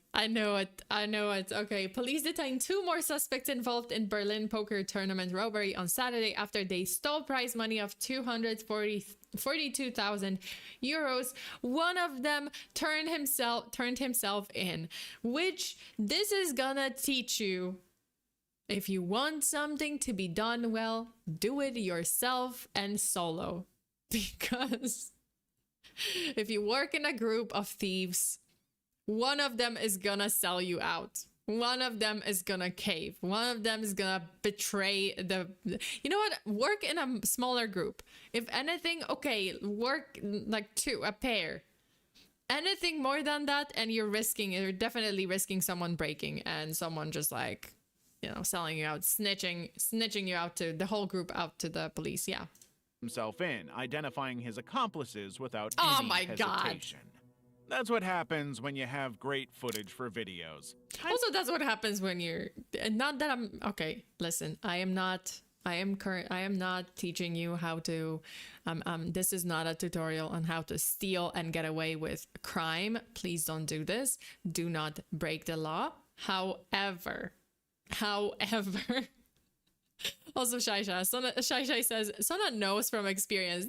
No, that's not. That's not what I'm saying. I do not know this from experience, but life taught me. Okay, perhaps, a little bit from experience, but not criminal experience, okay? Not criminal experience. I'm talking about like school projects. You want it to be done well, do it yourself. If you're doing it in a group, someone's gonna flake, someone's gonna not do their part, someone's gonna do their part in a shitty way, or someone's gonna just like as I said, flake and not do shit, and then you're left with the work, or you're left with a worse grade. That's why I hated group projects. I liked working solo and doing my job and just, you know, yeah. Time to crime.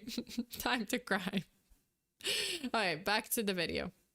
Kinda like ours. Sure, Like and Sona, sure. subscribe. Fuck you guys. I didn't do nothing, okay? I didn't commit a single crime in my life. I think.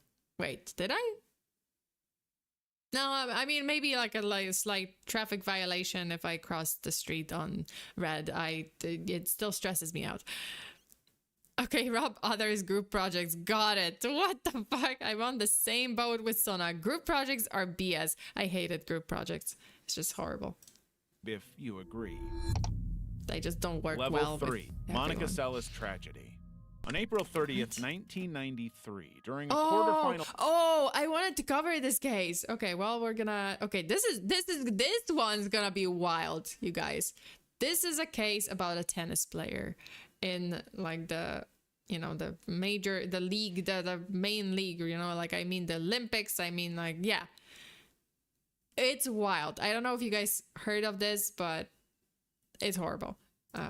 match at the Citizen Cup in Hamburg, Okay, Germany. so Monica Seles. Like and subscribe if you agree. Like and subscribe. Level to 3, Abyssal Detective. Monica Seles tragedy. On April 30th, 1993, during a quarterfinal match at the Citizen Cup This in one is Hamburg, wild. Germany, Monica Seles, then the world's top-ranked female tennis player, was leading against Magdalena Okay, Malieva. not Olympics, like the Grand Slam or whatever. You know, like the big guns, big games. But suddenly, a man jumped out from the crowd onto the court and plunged a 9-inch boning knife between Monica's shoulder blades. The attack left a half-inch deep wound narrowly missing her spine and vital organs. Oh my The god. attacker, Gunter Parsha, was an obsessed fan of Monica's rival, Steffi Graf. Plot and his twist. motive- Because you would think, I thought like, oh, he was an obsessed fan, like Monica's obsessed fan. No! He was obsessed with her rival, so he wanted to take her down. Yeah. Yeah, this guy stabbed Monica to get rid of her because he was a fan of her greatest rival. Are you guys getting this? Like, what?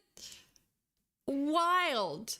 And he just, this is not where it ends, by the way. This is not where it ends. Was an obsessed fan of Monica's rival, Steffi Graf, and his motive was very simple and easy to identify. He wanted to incapacitate Monica so that Graf could regain the world #1 ranking.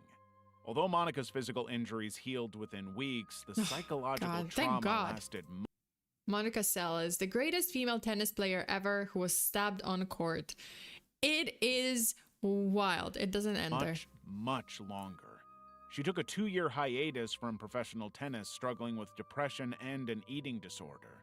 The incident not only disrupted Monica's career at its peak, but it also raised serious questions about player security in tennis.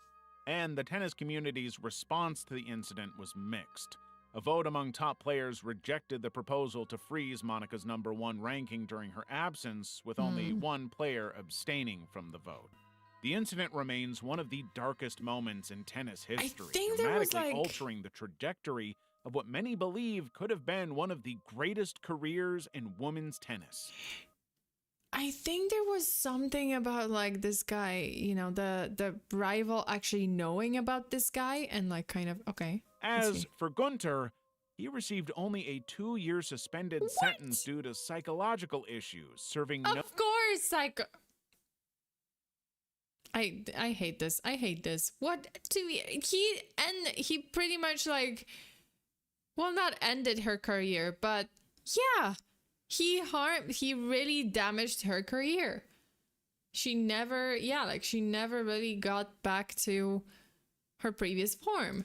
No jail time despite his very public assault.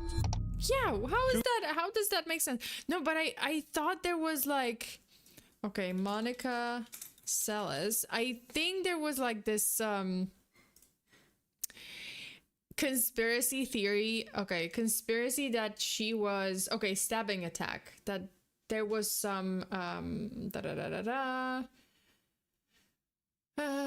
she won the yada yada. Arch was charged, one player again, yada yada yada yada yada. Boning knife, to find like boning knife, Jesus, between her shoulder blades, yada yada yada. She was quickly taken to the hospital.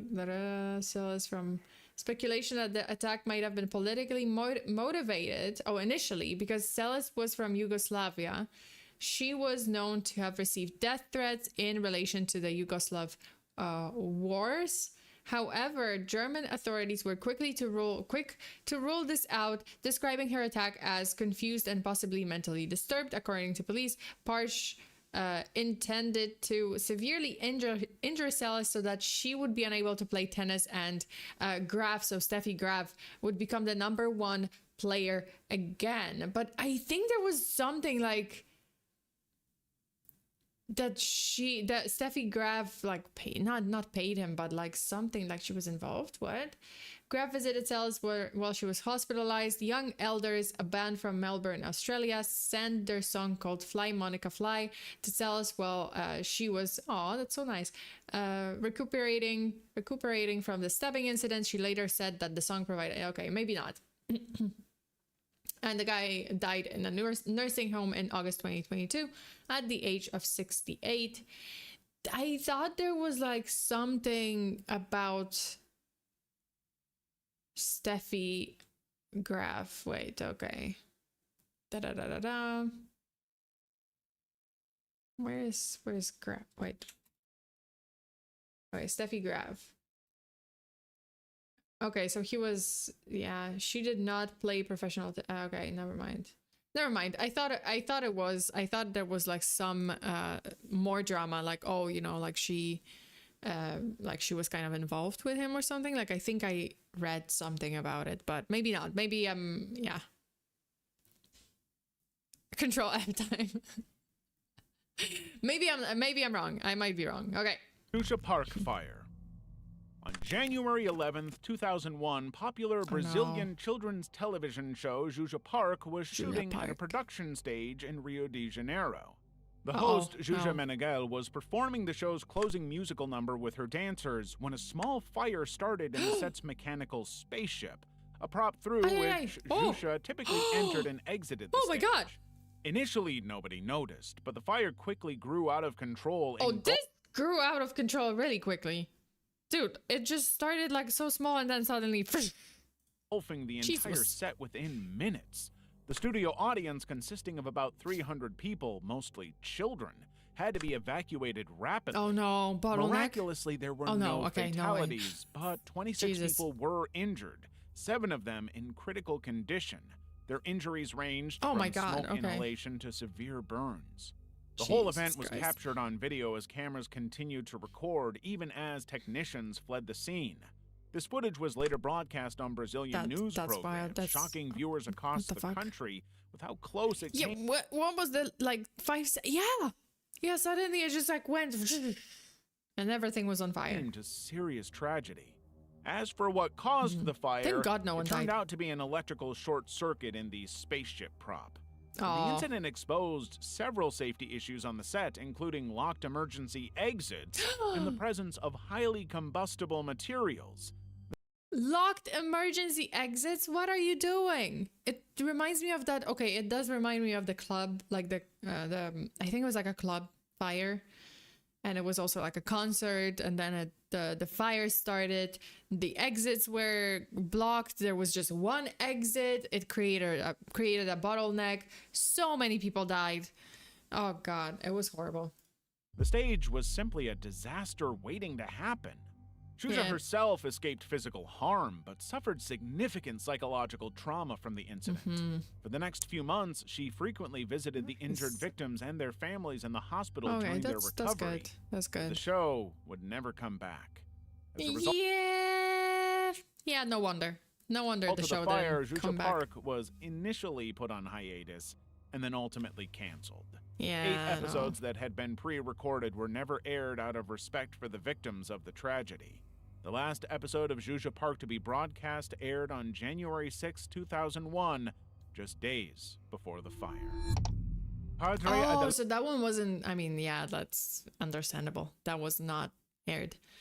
Padre Adelier de Carli, balloon flight. Oh, I know this one.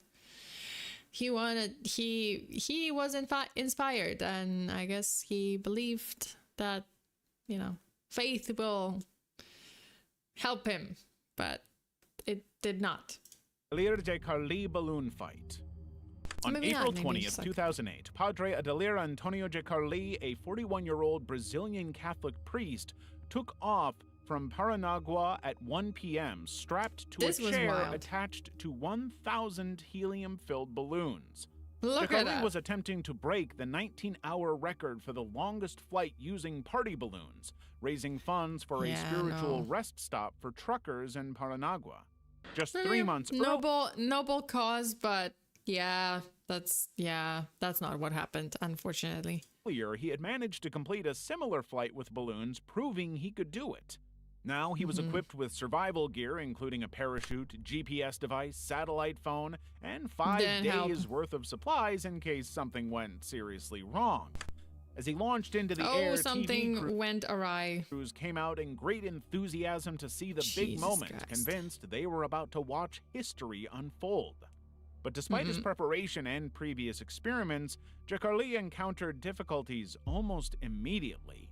When he reached an altitude of 5,800 meters, nearly twice his expected height, de Carli struggled to use his GPS device and was blown off course by strong winds. Oh my God, this is horrible. What the fuck? So not only did he float, sorry. Yeah, I need sleep, but not only did he flew like twice as high as he was supposed to. Yeah, strong winds because it's high. And bad signal. So the GPS useless. His last communication with authorities came at 8:45 p.m. when he was approximately 30 miles off the coast. In this final Jesus contact, Christ. Jake Harley reported feeling very cold but claimed he was fine. He was confident he would make it to his destination, but he never did. Search and rescue efforts were launched by the Brazilian Navy and Air Force, but were called off after 9 days when the chances of finding the priest alive were deemed like very he fell remote. into the ocean. Tragically, on July 4th, 2008, the remnants of popped balloons and the lower half of a human body were discovered floating in the ocean about 100 kilometers from Macaé. Oh, I didn't know they discovered Oh, that's definitely the balloons, but lower half of a human body. DNA tests later confirmed the remains belonged to Padre Jacarli, who had tragically died in his efforts. The priest's ambitious flight and subsequent disappearance captured international attention, with people stunned by what he had done. Despite the tragic outcome, Jacarli never lost sight of his adventurous spirit and his big goal: to inspire people. He lost sight because they only found his lower body. I don't know. Wait, okay. I need to know. Wait, Padre Antonio Adelier de Carli. Okay, let's see what happened there. Biography, yada yada yada. Okay, cluster balloon attempt. Carly reached altitude 5,800 meters. Okay, almost twice as high as he expected. Carly's flight equipment included a parachute helmet, waterproof coveralls, GPS device, mobile phone, satellite phone, floating device, flotation device chair, aluminium thermal flight suit, and at least 5 days of food, drinking water. Okay, I need to get in touch with the staff so they can teach me how to operate this GPS. Wait, excuse me. 20 minutes after taking off, he is asking the staff to teach him how to operate this GPS here? Wait, didn't you... You should have prepared for this. Here to give the latitude and longitude coordinates, which is the only way anyone on the ground can know where I am. You didn't make sure to know this before you took off? Jesus Christ. Literally. The satellite cell phone keeps going out of range, and furthermore, the battery is getting low. You didn't charge it? Oh my god, this was like, I don't want to say he kind of, they saw it coming, but dude. Carly's last contact with the Paraguay Port Authority occurred at 8:45 after he had flown around 90 kilometers, 56 miles, and was about 30 miles, 48 kilometers off the coast. He made a call from his cell phone to pass his location to the Brazilian Navy. After his last contact, the Navy, the Brazilian Air Force, and firefighters started searching the Santa Catarina coast. With the help of a small plane rented by Carly's family. The Air Force called off the search by 24th of April, 2 days after the flight. A Peña, I guess, fire department commander familiar with the situation put Carly's chances of still being alive at 80%. Well, he wasn't. The Brazilian Navy called up the ocean search on April 29th, saying the chances of finding Carly alive in the ocean were very remote. Pieces of balloon were later reported floating in the area of the coast. July 4th, hey, this is anniversary. I don't know why I got so excited, but this is the anniversary of them finding the lower half of a human body was found floating on the ocean surface by an offshore oil rig support vessel about 100 kilometers, 62 miles from Mackay, I guess. The remains were initially identified as Carly's from the clothing, later confirmed by DNA tests on 29th of July. After comparison with samples provided by Carly's brother, Carly's remains were taken to Paranagua, where were received with a round of applause from What happened? I want to know what happened. Like, what? Okay, well, we don't know what happened. That is one hell of an anniversary. Yeah, it is one hell of an anniversary. Why am I so... Oh, excuse me. Excuse me. But what the fuck happened to him? Okay, well, this is getting interesting. Gary Plauché incident. It was March 16th, 1984. We're not even at the bottom of the iceberg. This is level 3. 3, you guys. And at the Baton Rouge Metropolitan Small Airport, world. Louisiana, Jeffrey Doucette was being escorted to his flight by police. Jeffrey was a 25-year-old karate instructor who was best known for kidnapping and abuse. Jesus Christ. But as he and the officers passed by a bank of payphones, a man in a baseball cap and sunglasses pulled out a .38 revolver from his boot and fired a single shot at close range, hitting Doucette right in the head. The entire event was captured on camera by a local news crew. Jeffrey fell into a coma and died the very next day. But as for the shooter, it turned out that this was none other than Leon Gary Plauché, the father of the boy who had been abducted. Leon had been tipped off about the arrival and planned the whole thing out carefully, determined to get justice for his... I mean, I would say they don't condone violence, but sending a message on the other hand. Well, don't condone violence, but I can understand why this father did what he did. And he shot his son's abuser and rapist and son. He believed he had done it.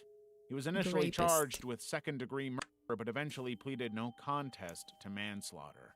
After all, he had achieved what he wanted to achieve. But in a controversial decision, he received a suspended 7-year sentence, 5 years of probation, and 300 hours of community. I mean, at least it's probation, Yeah, like it's... Okay, but at the same time, comparing this sentence, 7 years of probation, 300 hours of whatever, community service, yada, yada, yada, on probation, but he attacked his son's abuser. On the contrary, the other case was like parents locked up their son in the fucking crawl space in the basement for 11 days and beat him up with a pole, and they got 18 months probation and anger management course. What is going on? I would say, okay, this guy, he took a life. That's still murder. Manslaughter. But wouldn't we say he had a very, we can be compassionate, we can be empathetic, because he had a very legitimate reason, okay. Yeah,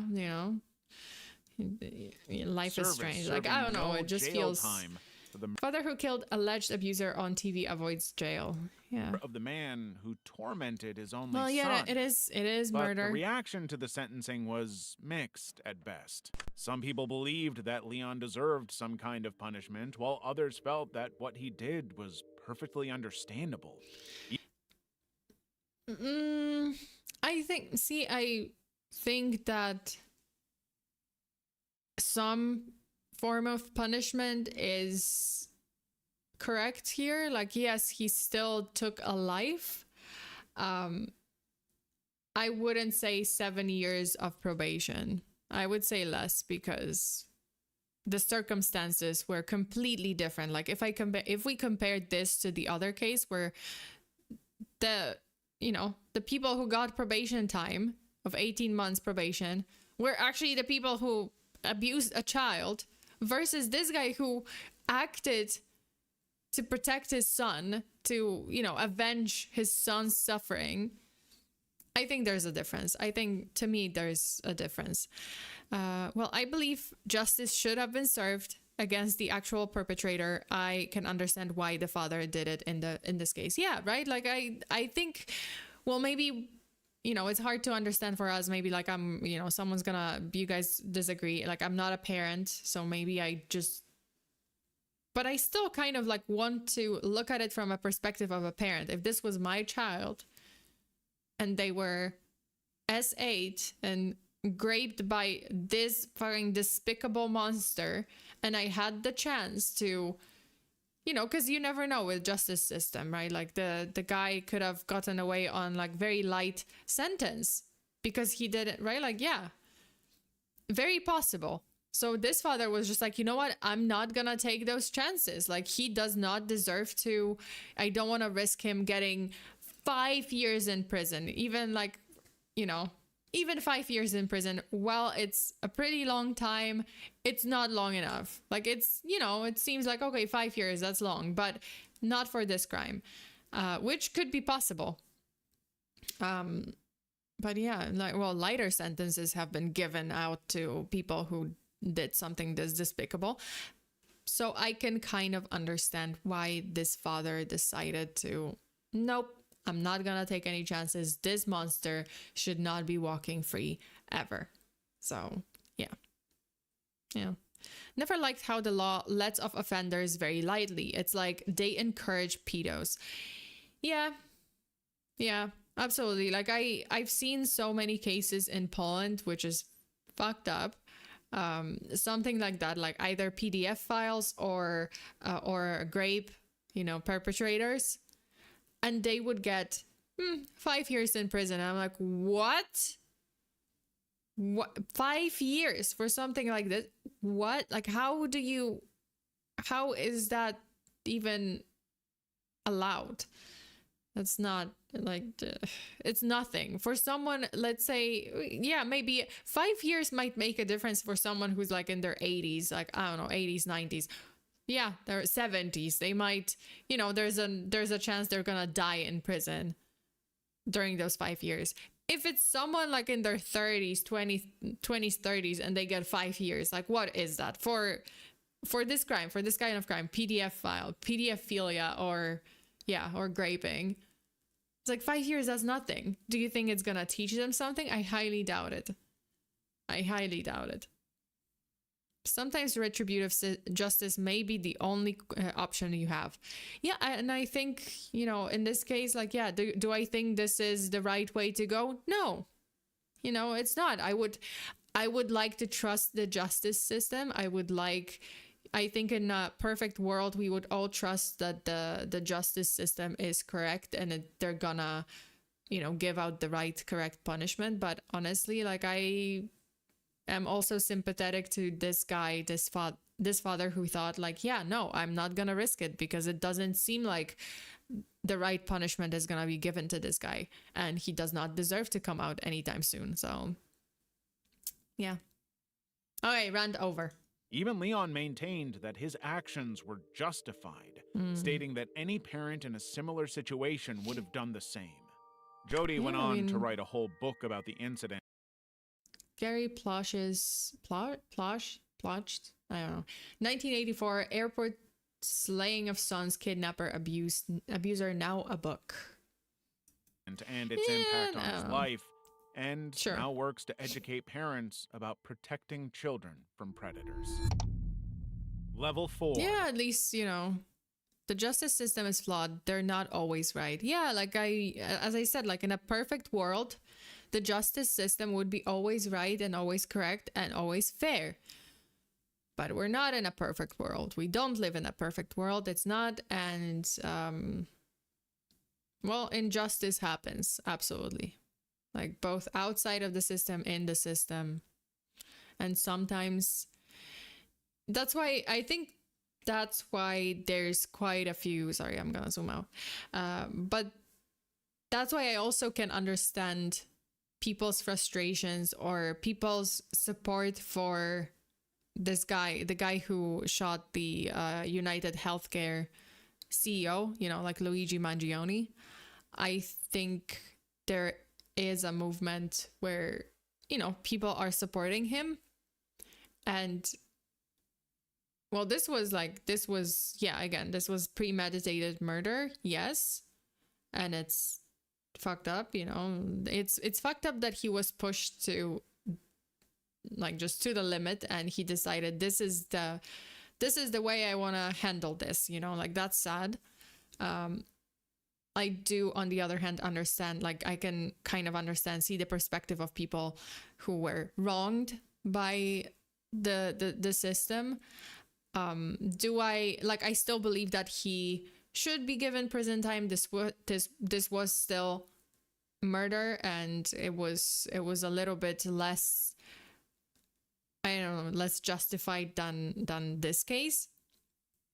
But so I think he should be given like some prison time, but there is some notion to give him like death penalty for terrorism. I'm like, what the fuck? What terrorism? What terrorism? Because CEOs are scared now. And, you know, like insurance company CEOs are scared, like that, and he's gonna be given death sentence. Are you fucking kidding me? No, I don't think this is, I don't agree with a death sentence. I agree with prison sentence. Like, yeah, it was murder. I think he had, again, it should be taken into consideration that he had, like his reasons, and that also is reflected by the internet's, you know, like people, voices on the internet expressing their frustration with the US healthcare system and how unfair it is and how expensive it is, and you know, how they are getting denied like very, very necessary healthcare. And I think a lot of people are sympathizing with him, because they're like, yeah, it is absolutely ridiculous. And this guy was responsible, this CEO was responsible for upholding those systems too. So, you know, at the same time, yeah, it's, you know, I can understand frustration. I don't believe that he deserves death penalty but I still believe that, yes, you know, punishment is in order. Like some prison time is in order. If you get what I mean, like I'm sorry if I didn't express it like, you know, well enough. Maybe I couldn't articulate it well enough, but I'm just seeing, I was just following this case, and I can see that a lot of people are very frustrated. Like it just kind of triggered this reaction online. Like a lot of frustration surfaced, and people are very upset with the healthcare system in the US. Hurting kids should always end up with someone in jail. Oh, absolutely. Absolutely. All right. Back to the video. Level 4. Jimmy Savile's scandal. Oh God, I covered Jimmy this one. Savile was one of the most prominent and recognizable. This guy looks like a creep to begin with. Dude, look at his teeth. I don't know if this is like, I mean, it is his real teeth, but look at his teeth, and he looks creepy. To the eyes of the state, you're a threat to their donors, which is the capitalists, and you have to be used as a lesson to the people who hate the unjust system. This is fucked up. This is fucked up. Like, I absolutely do not agree in this case with a death penalty. I do not. All right. Yeah, Jimmy Savile is a fucking creep, and he looked like a creep. How did they not know? How did we not know? BBC television and radio personalities, known Crazy. by people all over the UK for his appearances on children's television shows. But when he died in 2011, his once glowing reputation suddenly took a more sinister, unexpected turn that would forever change the landscape of British TV. I did talk about it. In October 2012, an ITV documentary... So I talked about... Oh, fuck. What? Why? Documentary oh, no, never mind. It's fine. I did talk about it when I was covering the case of Jill Dando. She was a BBC presenter, and she was shot in broad daylight, right in front of her house, and died, shot dead. No one knows to this day, like, no one knows who actually did it, and for what reasons. One of those reasons, by the way, was supposedly because of this guy. So supposedly Jill Dando was she was also a presenter on the like kind of true crime show of like in BBC on BBC, and well, she covered various topics, right? Like she was a news host. She was also, like covering like true crime shows and like criminal cases. And like there was like a war case. But rumor has it that she also had information, like she was going to expose this guy. And well, he didn't like it. And there's a rumor that he kind of hired someone to take down Jill Dando.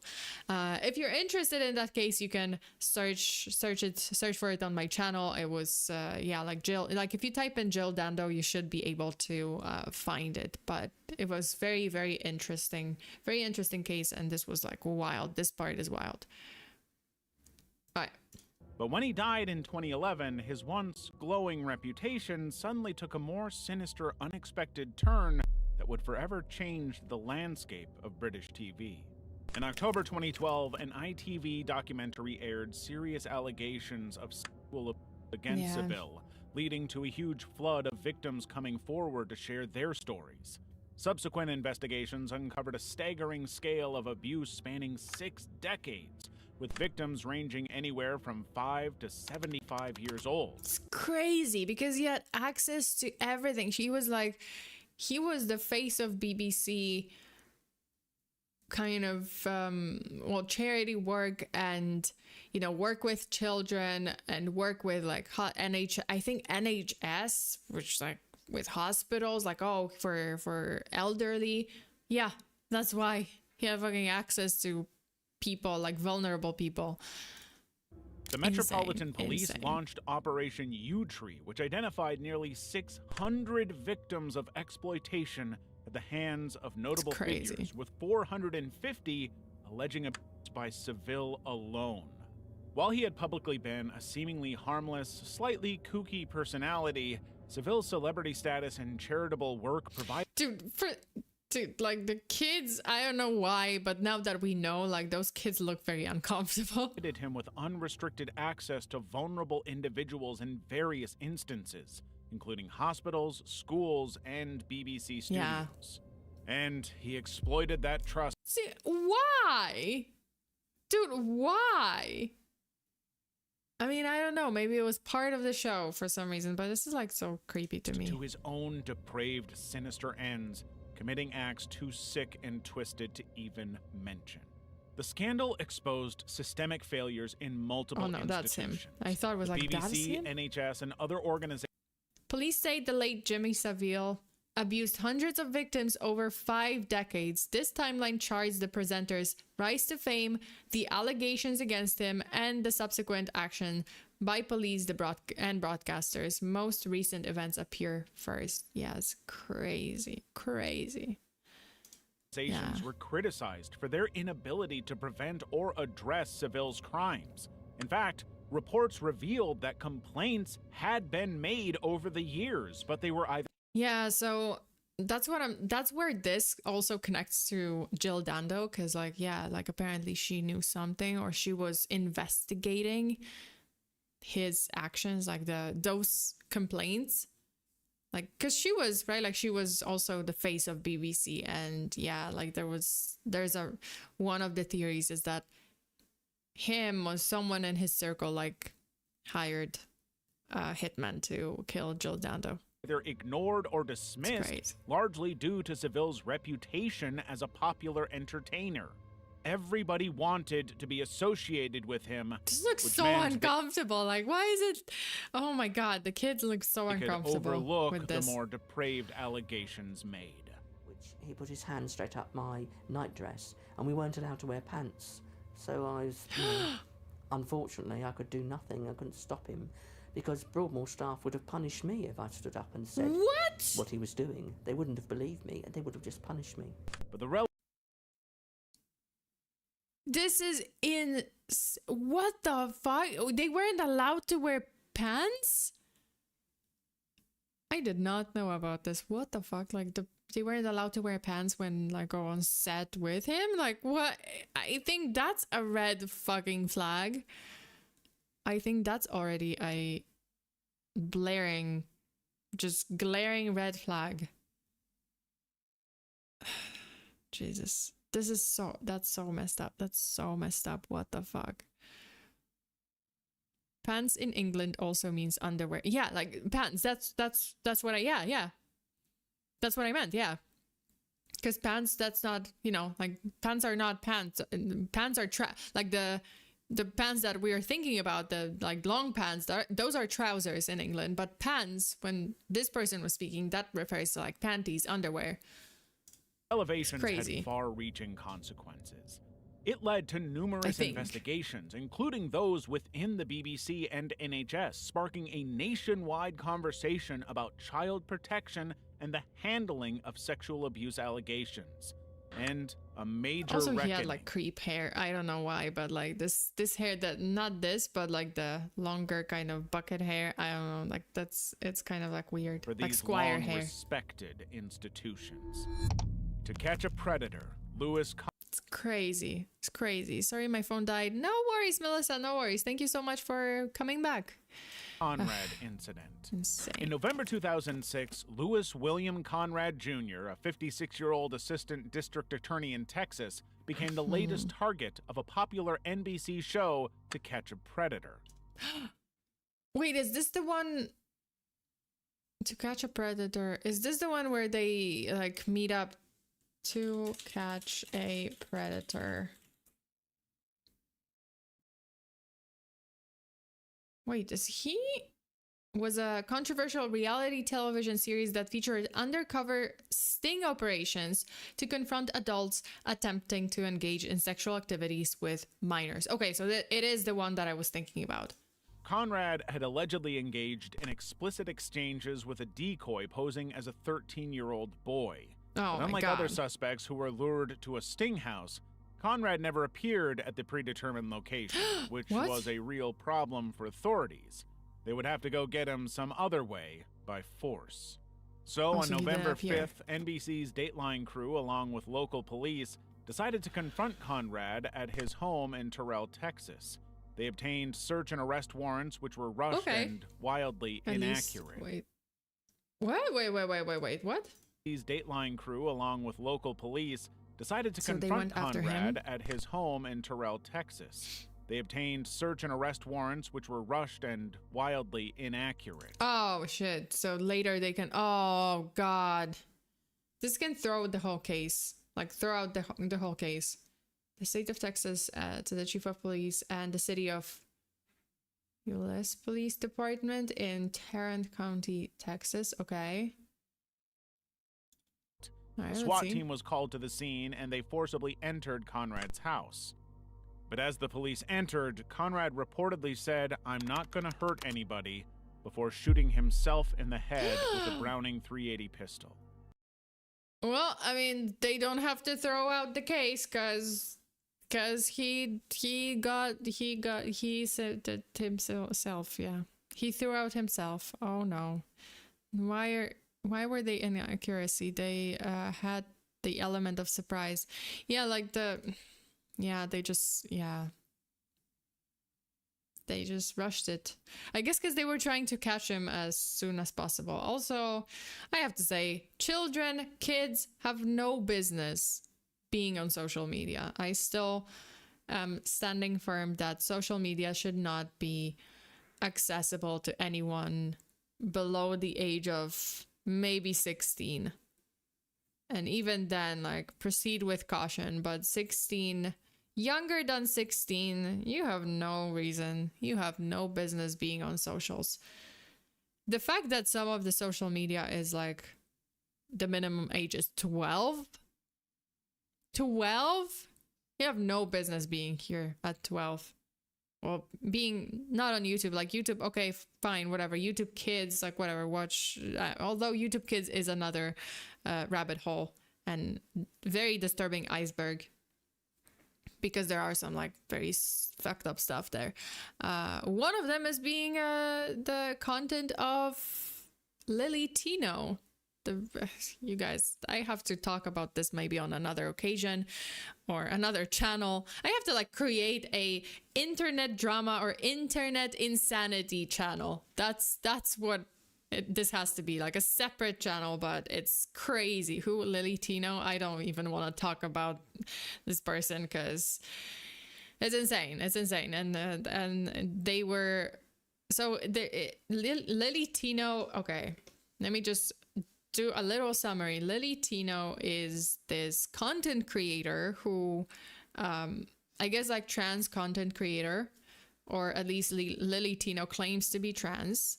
I don't actually believe that they are, because they acted in a way that just very much makes me question their like sincerity. But they are allegedly trans, and they started creating content for kids, supposedly for kids, but then there was a lot of suggestive stuff. Like they would be on a call, like in a call with a minor, and they would be asking certain things. You have to watch a video about this because it was crazy. They would be in a call with a minor, and then I think with a minor, well, that's what I saw, but they would be asking like, oh, what do you like, in a very suggestive way, like, oh, do you like to eat, you can imagine ... And then this person said like, my mom is here my mom is listening to this call. And then Lily Tino would divert and say, well, you know, maybe you like bananas, maybe you like eggplants, maybe, you know, that kind of suggestive thing, where the mom actually said on the call, like the kid said, my mom said that she was not born yesterday, you know, like she knows what it's pretty, there is a lot to unpack on Lily Tino. And the thing that just tipped the, you know, this whole thing, right? Like the last straw was the fact that Lily Tino went to Disneyland, you know, Disneyland, where there are kids, and started filming in the bathroom, like filming themselves in the bathroom, but also filming kids in the bathroom. So that's, you know, obviously bad, and this shouldn't be allowed, and it's not allowed. Like Disney does not allow that. Like, why the fuck are you filming yourself in the bathroom where there are kids? Yeah, like it wasn't like, okay, yeah, like the video itself wasn't, they were just like taking like a mirror selfie or filming themselves in the mirror in the bathroom, but it's just like, it's at Disney, you know what you're doing, you're an adult person, don't do this. There's a lot of kids here, and they should not be, you can, because the Tino was explaining, well, have you seen celebrities take bathroom selfies and film in bathrooms all the time? Yes, in their homes, not in public. They don't film in the bathroom in public. And that doesn't, it's not, okay, also Venom Snake, thank you so much. Didn't sleep for 2 days. I think I'm cooked. Please go to sleep. I didn't sleep a wink last night, like yesterday, and I had to move the stream to today because I was dead. But yeah, that was Tino's explanation that, oh, well, celebrities take bathroom selfies all the time or film themselves in the bathrooms all the time. It's like, yeah, their own bathrooms, not in public, their own bathrooms. And mind you, it applies to any TikToker, any content creator. If you go and film yourself, like, don't go and film yourself in a public bathroom. Not everyone is comfortable with being on camera in the bathroom. Because you don't know who's gonna walk in. Kids might walk in, or someone who is just simply not comfortable. Like, why is this person in the public bathroom filming in a public bathroom? It's fucked up. And I think it just added to the fact that it was at Disney. It just added to the whole drama, because like, don't do this. Like, you know, this is Disney. Like, there's no way you don't know that kids are here. It's Disney. kids are gonna be here. Don't film kids. And public Disney bathroom selfies with people still in them. Yeah, like it was just fucked up. Don't do this. Just take pictures at Disney like a normal person. Like no one's telling you not to. Although Disney parks are trying to are actually starting to roll out rules that you're not supposed to live stream at Disney. Like you're not allowed, or you're not allowed to film, or you have to obtain like a permission, at least in Japan apparently. Like that's a rule. Like you can take pictures, like obviously you can take pictures, you can take video, like personal videos, but you're not allowed to stream. Like streamers are just not allowed, like that. It's just not. Yeah, like after a certain, like several incidents, like you're not allowed to stream. Who films in the bathroom though? It was very intense. That's the thing. It was very, very intentional. And you've probably seen them. Oh my God. Okay, I'm gonna pull it up because you've probably seen their face and somewhere. They are the TikToker. Oh my God. They just have this like punchable face. I don't know why, but yeah, like they also are very well known for. You guys probably have seen this. You guys probably seen this video, this creator. Yeah, this is like Lily Tino. Well, anyway, they are actually known for. Maybe you've seen it, but for a bunch of TikToks in which they go to restaurants, public, just businesses, and they rant about being misgendered, rant about like, or call out, like it's kind of like a nuisance, like they, not even like, it's kind of weird. They just provoke people. They intentionally go to businesses, small businesses, or just businesses, restaurants, and they just like provoke servers or provoke people to just, I don't know why. Like I haven't really seen their videos. I've seen like some clip, like just snippet, so I haven't seen like the whole video. I might not have the whole context. Maybe there were some situations in when but they are essentially complaining that people are disrespectful to them, but then they go to freaking Disney and they film in a bathroom with kids, or they just, I don't know. It's straight up. It's just straight up weird. And yeah, like I think the state of Florida, and this was in the state of Florida, and apparently authorities are pursuing legal action against Lily Tino because this was not legal, and the laws in Florida state that you're not allowed to film in like private spaces, like kind of private intimate spaces like bathrooms, because that's not. That's not allowed. Like this is where people go to pee, and this is where people are pretty vulnerable, like they privacy, like just they need privacy, and you're here standing in front of the mirror and filming everyone who's coming in and out of the bathroom, including children, including minors. So yeah, she was being an asshole. She was being an absolute asshole, and just I don't know. It was just weird, and it just like it just kind of got out of control when Tino intentionally went to Disney and started intentionally like filming in those private spaces. So, well, not private, but like bathroom spaces. Hey, yeah. Never heard about this person. Oh yeah, it's a whole rabbit hole. It's an entire rabbit hole. I just watched like 1 or 2 videos about the drama because I just noticed that there's a drama, and Tino is gonna be like I don't know if they were arrested or it's just like Florida authorities are pursuing legal action. What the loser was doing was fucked up. It was just messed up, and well, we'll see where this goes. Okay, back to the iceberg. Conrad was airlifted to a Dallas hospital, So was pronounced shot dead himself in within the an head. hour. But the incident instantly sparked controversy. Critics argued that the show's methods bordered on entrapment, and that the presence of TV cameras may have caused more stress and even contributed to They made a mistake. Because he was a PDF file. This guy, he was talking to grooming like minors online, and he was going to meet up with someone with a minor, and then they rushed in too quickly. They wrote this warrant, the search warrant, that was kind of sloppy and incorrect. And then there were cameras, so he just, yeah. Conrad's decision to take his own life. In the aftermath, Conrad's sister Patricia filed a $105 million lawsuit against NBC Universal, alleging that the network was responsible for her brother's death and the harm to his reputation.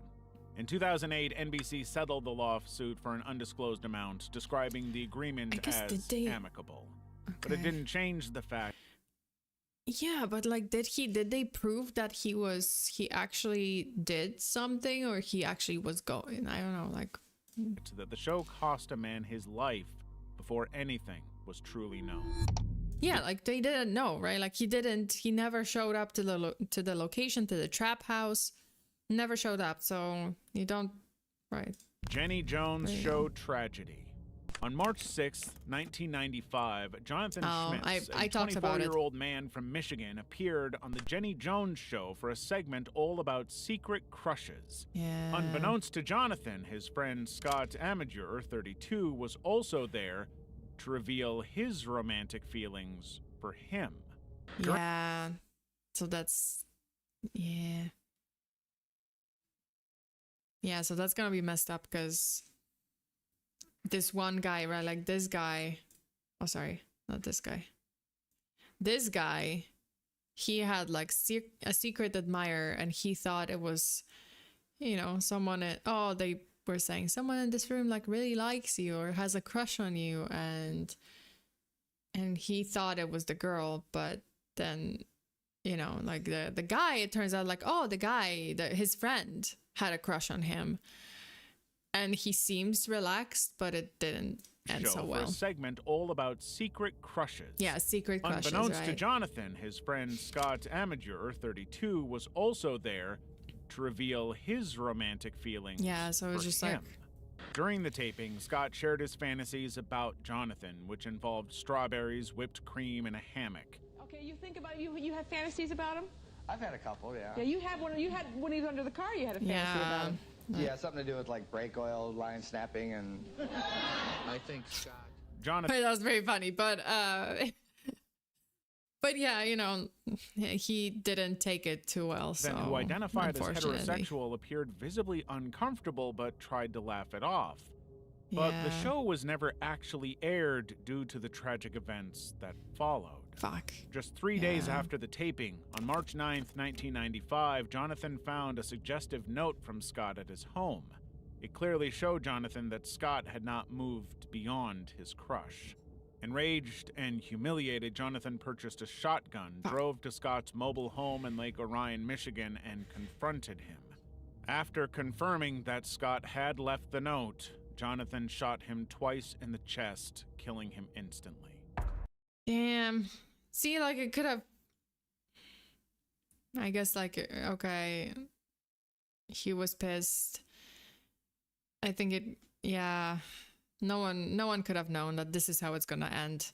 Because honestly, yeah, like he, you know, on one hand, like, oh yeah, he was pretty uncomfortable at the during the show, and you can tell that he's pretty uncomfortable, but he was trying to laugh it off. So you would think like, oh, okay, well, I guess he's not, you know, because he's straight, and then the friend is gay, like the friend is gay, right? Like, okay, well, it's not gonna work out because I'm straight, but let's laugh it off, let's move on. Maybe we're not gonna be friends anymore, or something. Maybe it just makes me too uncomfortable if you have a crush on me and I'm just not, right? Like I don't reciprocate. But unfortunately, he was very upset about it, especially after the note. So, yeah. Immediately after the shooting, Jonathan called 911 to confess, telling the authorities that the embarrassment from the television exposure was his sole and only motive. Ma'am, I had to get this shot of man. Okay, why did you do that?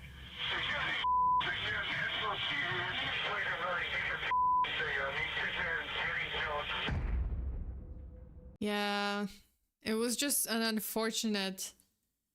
It was just a very unfortunate sequence of events. It's just very unfortunate because, yeah, like, maybe it was like just too embarrassing for him. And yeah, like, I mean, it's wrong. It's still wrong. He still murdered someone. He could have just, you know, like he could have just, if he really wanted to move away from this, like he could have just like cut the friendship. If he was really uncomfortable with it, like, okay, cut the friendship, move out, move somewhere else, and just move on from this. But no. He was arrested and charged. Don't go on TV for love people doesn't end well. Yeah, that's another thing. Like, oh, and also like you all went on this show. I'm not, you know, I'm not trying to like victim blame or anything, but yeah, you guys all went on this show and yeah, like that was very public and you knew that it's gonna be on TV, so it's like, okay. Charged with first-degree murder almost immediately. Yeah. When the case went to trial, Jonathan's defense team argued that he suffered from bipolar disorder and Graves' disease, but also leaned into the controversial gay panic defense. He claimed that he only lost control and Scott because... That's a thing? I guess this was like, what was 1990s, 80s? I don't know, but 90s, I guess, but that's a real thing. Okay, well, I mean, I guess. He made an unwanted advance, thereby making himself a so-called innocent.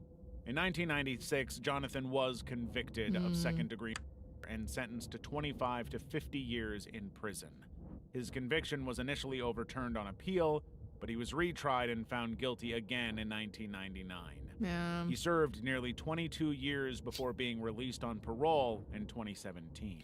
Oh, Scott's family he was sued released. the Jenny Jones show for wrongful death, initially winning a $25 million judgment, but because the show had no responsibility for what happened after the shoot, this was later overturned on appeal. Dimebag Daryl... 1995, yeah, he could have just cut ties with him. Yeah, like he really could have. Like I think, well, the guy, right, like the friend, he also kind of like said all those things on the show, right, like the fantasies or whatnot. But to be fair, he was led by the host, right? Like, oh, it was a hosted show, and the host literally asked him, are you having fantasies about him? So he just like, okay, well, it's ha ha ha, let's laugh it up. Let me just say XYZ, whatever. And everyone was laughing, but like, yeah, it's not, yeah. Tragedy. On December 8th, 2004, people packed into the El Rosa Villa nightclub in Columbus, this is the one that I was Ohio, to see talking a about, live yeah. performance by Damage Plan, a popular band featuring legend. Very unfortunate name. Very unfortunate band name. Damage Plan. Because what is about to happen, this is the one that I was talking about, is, yeah, it's gonna be... This time, there were people injured, so... Legendary there were Pantera people, guitarist like, dead. Dimebag Daryl Abbott. But as think. Damage Plan began their set, 25-year-old Nathan Gale, wait. a former Oh no, it's not this one. Never mind. It's not this one. I thought it was this one. Marine, rushed onto the stage armed with a 9mm Beretta handgun. Never mind. Gale targeted Abbott, shooting him multiple times in the head at point-blank range, Oh my killing God. him instantly. The attack only continued as Gale fired upon other people present at the venue, all innocent. Jesus Christ. In the chaos that ensued, 3 more individuals lost their lives, with several others wounded in the totally unprovoked attack. The rampage lasted approximately 5 minutes before Columbus police officer James Neigemeyer arrived on the scene. Neigemeyer... Okay. Very unfortunate name. I'm sorry. I read something else. I read something else. I read like this name with like another letter, and for a moment there, I was like, oh my God, like this is okay. Wow, like how do you get out of this? Like, how do you, like, that's literally your last name, right? Yeah, I just looked at it and I was like, oh. But no, it isn't. It isn't. It's just, yeah, it's just spelled almost. It's like very close. Sona, you're not the only one. Sucks to have that last name, right? Because it's not the spell, like it is the spelling, but it's not the spelling, right? Like it's missing one letter and it would be bad, but it's close enough for people to do a double take. And I was like, oh, yeah. It's an old name. I know it's an old name. I know, to be fair, it is an old name. So I get it. And it's, again, it's not, right? Like it's not the actual like spelling, but I did do a double take because I was just like, wait, did I hear this right? Is this what I think it is? But it's not. False alarm. Tsunohanashi, thank you so much for being here. Thank you for tuning in. Right. Neigemeyer, responding without backup, fired a single shot from his 12-gauge shotgun, killing Gale Jesus. and ending the Oh assault. my God. But even today, the motive behind Gale's actions remains inconclusive, though some speculated it might have been related to Pantera's breakup or possible mental health issues. Copy 185. Scene. Suspect is still inside the bar. Oh God. It's believed he might have been suffering risky from old paranoid name, yeah. schizophrenia. The tragedy sent shockwaves through the music world, particularly the metal community. Thousands attended Abbott's public memorial, with Eddie Van Halen donating his iconic Bumblebee guitar to be buried with Abbott. Bumblebee. 20 years later, Dimebag Darrell's legacy continues to be just, celebrated by fans and fellow musicians alike. But the incident forever changed. Yeah, like what? Dude, no one knows what happened. Like, why was this person so... Like, was this a random attack? Like, oh, he just had a breakdown and he just wanted to shoot someone? Or was it like a directed attack at this particular musician for whatever reason? Yeah, they don't know. The dynamic between performers and audience members in the metal world. Albert Dryden shooting. In 1991, Albert Dryden, a former... Okay, I don't know this one. I was 14 or 15 when that happened. Had that on my mind the whole day at school. Yeah, like I'm sure it was a huge shock. Same for me when, like, because I was listening to a lot of music by God, why I have her face in my head. Christina Grimmie. Yeah, Christina Grimmie.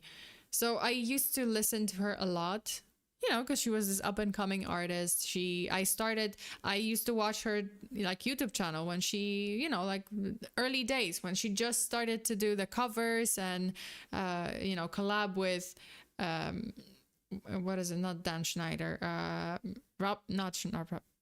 Is it Dan Schneider?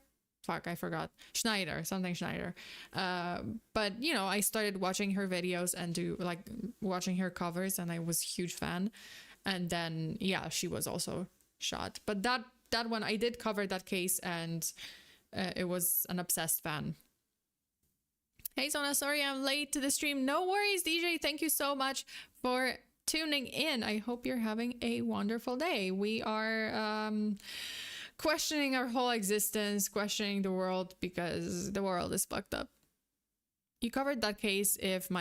I did cover the case of Christina Grimmie, and yeah, that one was an obsessed fan who believed that they were together, that he was, he was in love with her and they're gonna be together, and yeah, he also shot her. Steelworker built a bungalow on his rural property in County Durham, England, without obtaining proper planning permission. For the next 3 years, he would find himself in the middle of an unending legal dispute with the Derwenside District Council, a dispute that Albert ultimately lost. On June 20th, 1991, council officials, including planning officer Harry Collinson, arrived at Dryden's property to enforce a demolition order.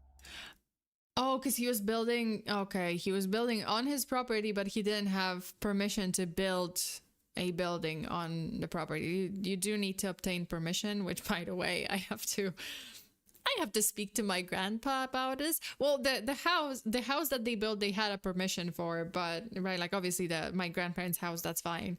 I need to speak to my grandpa about this because, there's several buildings on that property, and am I revealing too much? But you know, there's like he would build a garage or something that's a separate building, and I don't know. Maybe it's a different law in Poland. Maybe it's not. You don't need a permission for that, for like a garage, because it's not a house. It's just a garage or like a storage shed or something. So maybe it's a different law. But I was just like, hey, Grandpa, you're building a lot of storage units and a lot of like garages on the property. Like, is that? And did you get the papers for it? And he's don't worry about it. I'm like, oh, okay. They didn't update their personal property. I don't know. Maybe they did. Maybe I'm just maybe I just didn't ask enough, or at the time they were in the process. I don't know. Well, who knows? I have to speak to them about it, because I'm just like, yeah, Grandpa, I have to say I'm a little concerned, because technically, maybe you need a permission for building another building on the property. But who knows? I don't know how it works in Poland. I have no idea if it's like maybe different in Poland. I think your grandpa is smart.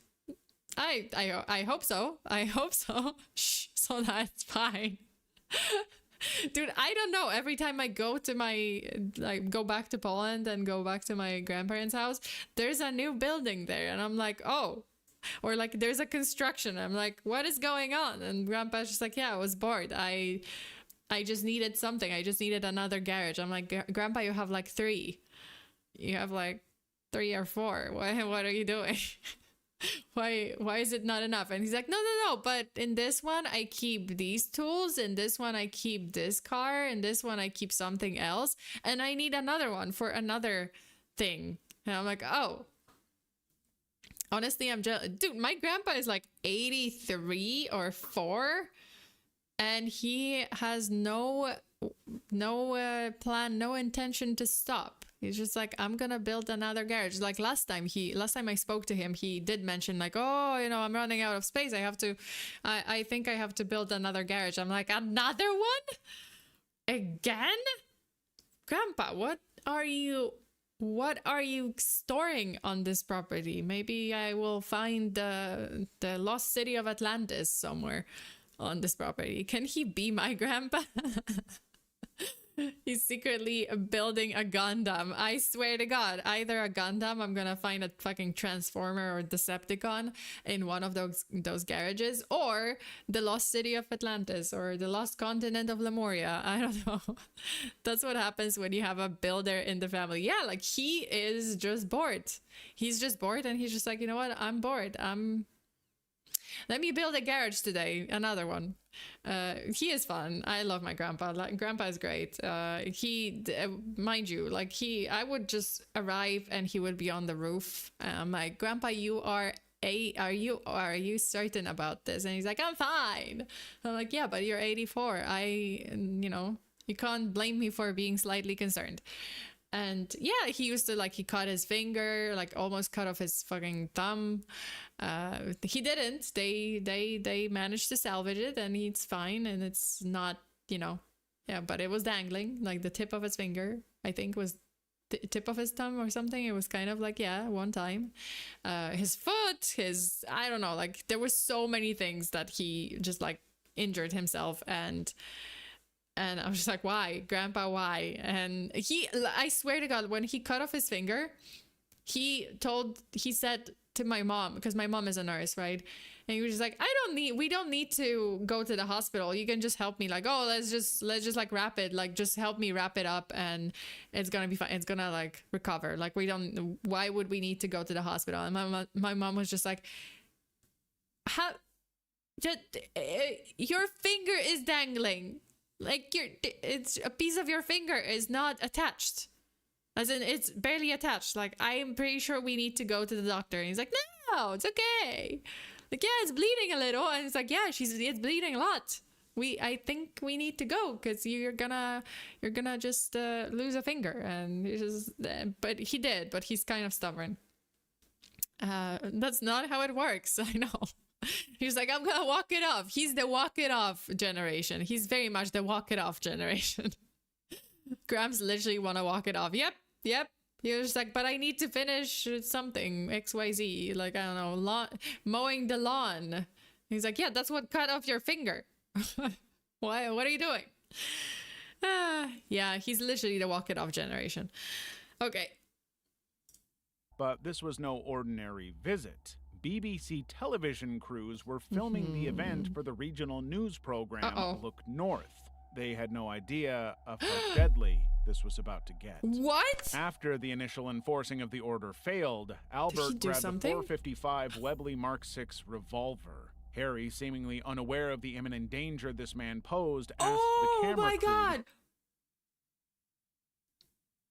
Oh, he was just, because he didn't think, this guy was just pointing the gun at him, and the guy who was demolishing his house, he was just like standing there because he didn't treat it seriously. Oh yeah, this guy's gonna shoot.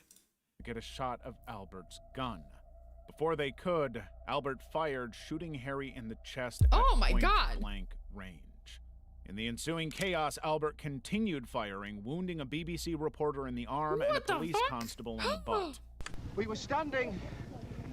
Is he gonna get shot? Oh no. Albert continued firing, wounding a BBC reporter in the arm and a police constable in the butt. We were standing watching what was going on. The chief planner. Is he gonna get shot? Was trying to persuade the chap to move out the way and let the digger go in.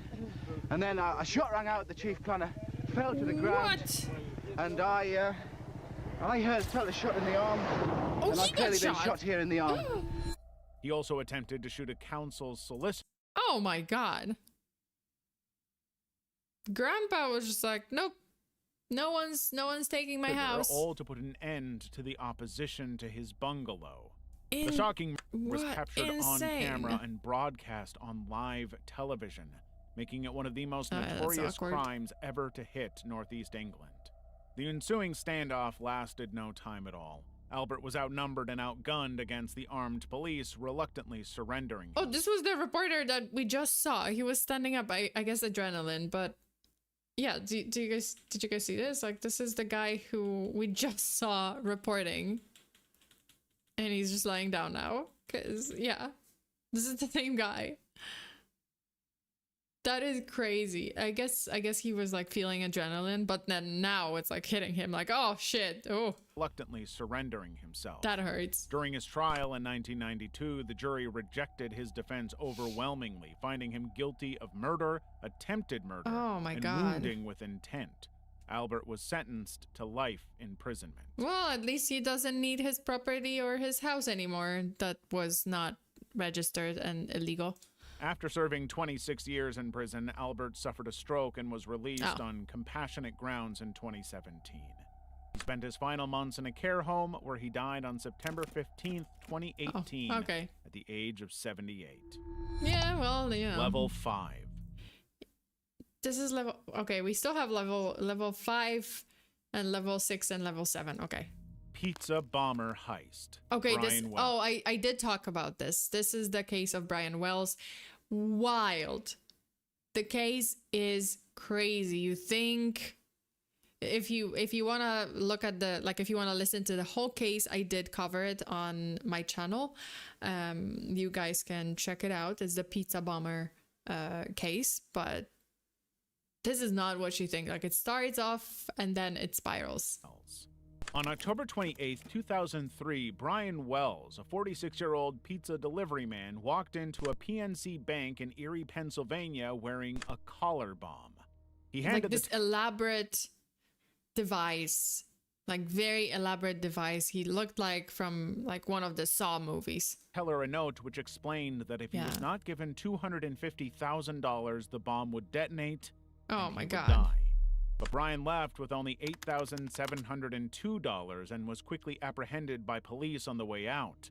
There was no question that the heist had been a resounding disaster. It's so horrible because I don't know if he's probably going to mention it, but the police kind of surrounded him and he's sitting there on the ground telling them that this bomb was put on me.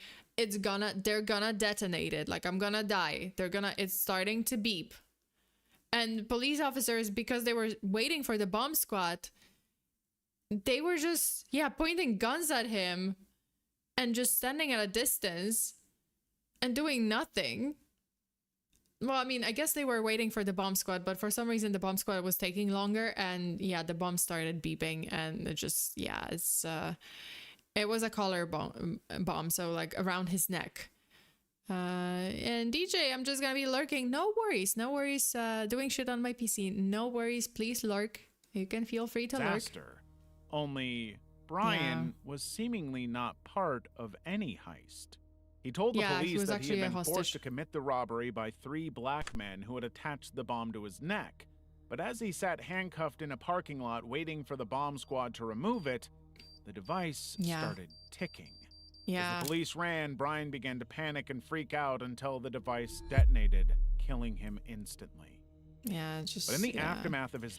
So it wasn't 3 black men, it was actually a plot twist. It was actually because he was delivering pizza to this remote location out of town, you know, this house out of town, like somewhere kind of like away from everything. And he, well, according to some statements, like he got attacked and the bomb was forcefully, like this is one of the stories, like the bomb was forcefully put on his neck. And then he was given the note and he was forced to play this like sick game. And the whole thing was orchestrated by this lady and her lackey, basically. But I think 1 or 2, maybe there were 3 people. I forget. But I did cover this case. And this lady was like this evil mastermind. It's insane. It was insane. And there was another murder. There was another body in a freezer involved. You guys, the case is the plot twist, a plot twist after a plot twist. So if you're interested, I did cover the pizza bombing case on my channel. You can look for it in my live streams. Death, the investigation revealed a shocking twist. Oh yeah, Wells was not an innocent victim at all. He was an active participant in the plot. Well, he was, but he wasn't. The authorities discovered that the heist was part of a grander and more complicated plan. The masterminds didn't care about the money. Yeah, this is the evil genius. It would simply be used to pay for a hitman. The real goal was to murder the father of one of the masterminds. Yeah, so Marjorie Deal Armstrong, that's the lady who was like, she plotted the whole thing. She wanted to murder her father for the purpose of the plot was to raise enough money to pay Barnes to kill Deal Armstrong's father so she could claim her inheritance. Yeah, because her father was like a wealthy man and she just wanted inheritance. And like she was plotting. Okay, so there were 3 people, right? Kenneth Barnes, William Rothstein, and Marjorie Deal Armstrong. Dude, okay, I'm gonna tell you right now, the whole case, and I swear to God, every single documentary that I watch about this case mentions how Marjorie Deal Armstrong was just such a femme fatale. You know, she was so beautiful. She was so attractive. All those men just were at her feet. And then you see her picture and it's...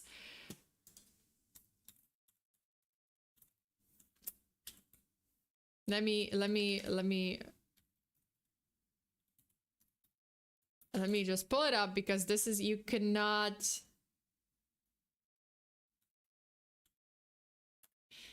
make this shit up. No, not this. This is her. This is the lady who everyone in the documentary said like, oh, she was like just so beautiful, so charismatic. She had something about her. And all those men, you know, like that William Rothstein, he was also a super intelligent guy, by the way. I think he constructed the bomb itself, which like was very sophisticated. Yeah, like, oh, she had like all these guys in town just fawning over her, and she was so beautiful. Every single one of them was saying like she was so beautiful. Well, this is her. Well, today apparently, well, okay, yes, like this was her in her youth, so I guess that's what it refers to. That's what they refer to, like, oh, when she was younger she was just like such a femme fatale. Oh, this is her. I don't know. Maybe this is my personal opinion. Taste, I don't know, like just tastes differ. You know, there's different tastes per person, but I just don't see it. I'm simply not seeing this, but for a bunch of smart people, they sure get caught easily. I guess she just had a like, oh yeah, okay. So apparently like this was her. So yeah, like when she was younger. So kind of, yeah, like, I mean, she's, you know, a decent looking woman. At the same time, would I say that she's a fucking Aphrodite that everyone would be just willing to kill for? I don't know. I would not. I think I would not. But she, you know, she was apparently, I don't know, she had a magic pussy. Wait, what? No. I meant a cat. I meant her cat was cute. You know, cat, like an actual cat. I mean, like a cat, like a Persian, or I don't know. But yeah, you know, the who knows? I hope so.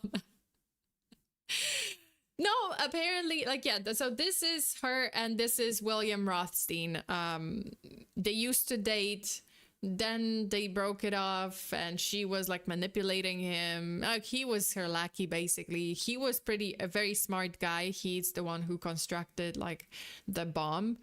And then she had like husbands, ex-husbands. She had a like boyfriend who she was flirting with, and then she murdered him, and then she hid him in a freezer in William Rothstein's house. It's crazy, I tell you. Sona and her dirty mind. Listen, that's the only way I can describe it, because there's just this is a mystery to me. This is a, like, yeah, okay, she was a pretty decent looking woman, like pretty attractive, but would I say that she was an absolute femme fatale and I don't know, the most attractive person in the world? Would I be willing to murder someone for her? No, I would not. But then again, you know, I don't know, it works in mysterious ways. Yeah, like apparently so many like dudes connected to her, who knows. This girl was like working at the pizza, I think it was like pizza parlor. She was connected to Brian Wells. Yeah, there was just a lot of things. There were a lot of things that I would die for her. I mean, sure, to each their own. So in D&D terms, it was a +1, +2 magic, you know? Yeah. I think to me it was 2 + 2 = fish, because I don't understand. I don't get it, but sure. Yeah, there was that. Okay, so it was a whole case. You guys would have to hear the whole case, but let's just hear the video. All to claim an inheritance. The plot was overly complicated, involving a scavenger hunt with a series of timed tasks that Wells was supposed to complete to defuse the bomb. He never stood a chance. However, it was later determined that the bomb could never have been safely removed, making Wells' survival impossible. He was nothing more than an expendable distraction. Like, without... The case took years to unravel, complicated by the deaths of... Without... I guess, like, because William Rothstein was just not willing to, obviously, like, it ended with Brian Wells dying because the bomb detonated, but without knowing that it's, at the time, when they didn't know that William Rothstein was the one that made the bomb, yeah, without him, they didn't know how to take it off safely. So he would have, even if the bomb didn't detonate, there was just no way to take it off without the person who actually built it. So yeah, it was pretty fucked up. Pizza color bomb case solved, officials say. Federal authorities have figured out how a pizza delivery man wound up in the middle of a bizarre bank robbery scheme that ended with a bomb around his neck exploding, and the identities of the plotters, a law enforcement official told the Associated Press. Not only that, he also had a cane that was actually a gun disguised as a cane. It was kind of ingenious, but at the same time, so fucked up. Of key witnesses and the mental health issues of some conspirators. Don't use actual bomb. In 2008, the other masterminds were sentenced to 45 years in prison or a life sentence plus 30 years. So horrible. The San Diego tank. It was insane. The case is sick. I mean, these people are sick. And unfortunately, some of them died. William Rothstein, I believe he died in prison, or he died of like cancer. Marjorie also died later, so it's just like in the end they didn't get all the information, so we might never know exactly what happened there. Like, was Brian willingly doing this, or was he threatened? Yeah, that's a question. Rampage. On May 17th, 1995, Sean Timothy Nelson, a 35-year-old U.S. Army veteran, finally hit his breaking point. Sean had been struggling with financial difficulties, substance abuse, and Doesn't he... He reminds me of someone. Killdozer time. Colorado's... You should do Colorado's Killdozer. What? What is that? Wait, hold up. Colorado. What is Killdozer? Oh, the tank guy. I think. Wait, is this the guy? I guess it's this. Okay, let's go. Personal setbacks for years, and no matter how hard he tried, he could not get back on his feet. My cute doggo. So, at 6:30 p.m., Sean entered the California Army National Guard Armory looking for something he could use to... I don't know this. What? I don't know this case. What? ...express his frustrations. No. After failing to start 2 tanks, he successfully activated the 57-ton M60A3 Patton tank. No. Suddenly, Sean crashed through the armory gate and drove the tank through residential neighborhoods. He's going. For the next 23 minutes, Sean crushed over 40 vehicles, destroyed utility poles, fire hydrants, and traffic lights, leaving a trail of destruction and cutting power to approximately 5,100 homes. What the fuck? What? As Sean maneuvered the tank onto the highway, police pursued, but they were largely powerless against the intensely... Oh, I didn't know. I thought this... I guess you can go either way, right? Like, because he's going... I always thought that this is at the front. Or how does this work? Like the you know, the gun. The launcher. Rocket launcher. I don't know. Gun or whatever. The... What is it? What is this called? Cannon. Yeah, what like I thought this was at the front, like you're going the turret can rotate. Oh, it rotates. The torpedo. No, the cannon, I guess the cannon, but it rotates. See, I mean, I knew, but I didn't know. I thought it was like, oh, you just like when you drive, the cannon is in the front, but I guess it's rotating, so. The armored vehicle. Sense. The chase was captured live by news helicopters, creating a surreal scene reminiscent of a war zone as a tank rolled its... Wait, is this the pole? Is he dragging a pole? Yeah, because that's definitely not part of the tank. Way along a public highway. Jesus Christ. Yeah, the it is a pole. rampage came to an end when Sean attempted to cross into the northbound lanes of SR-163.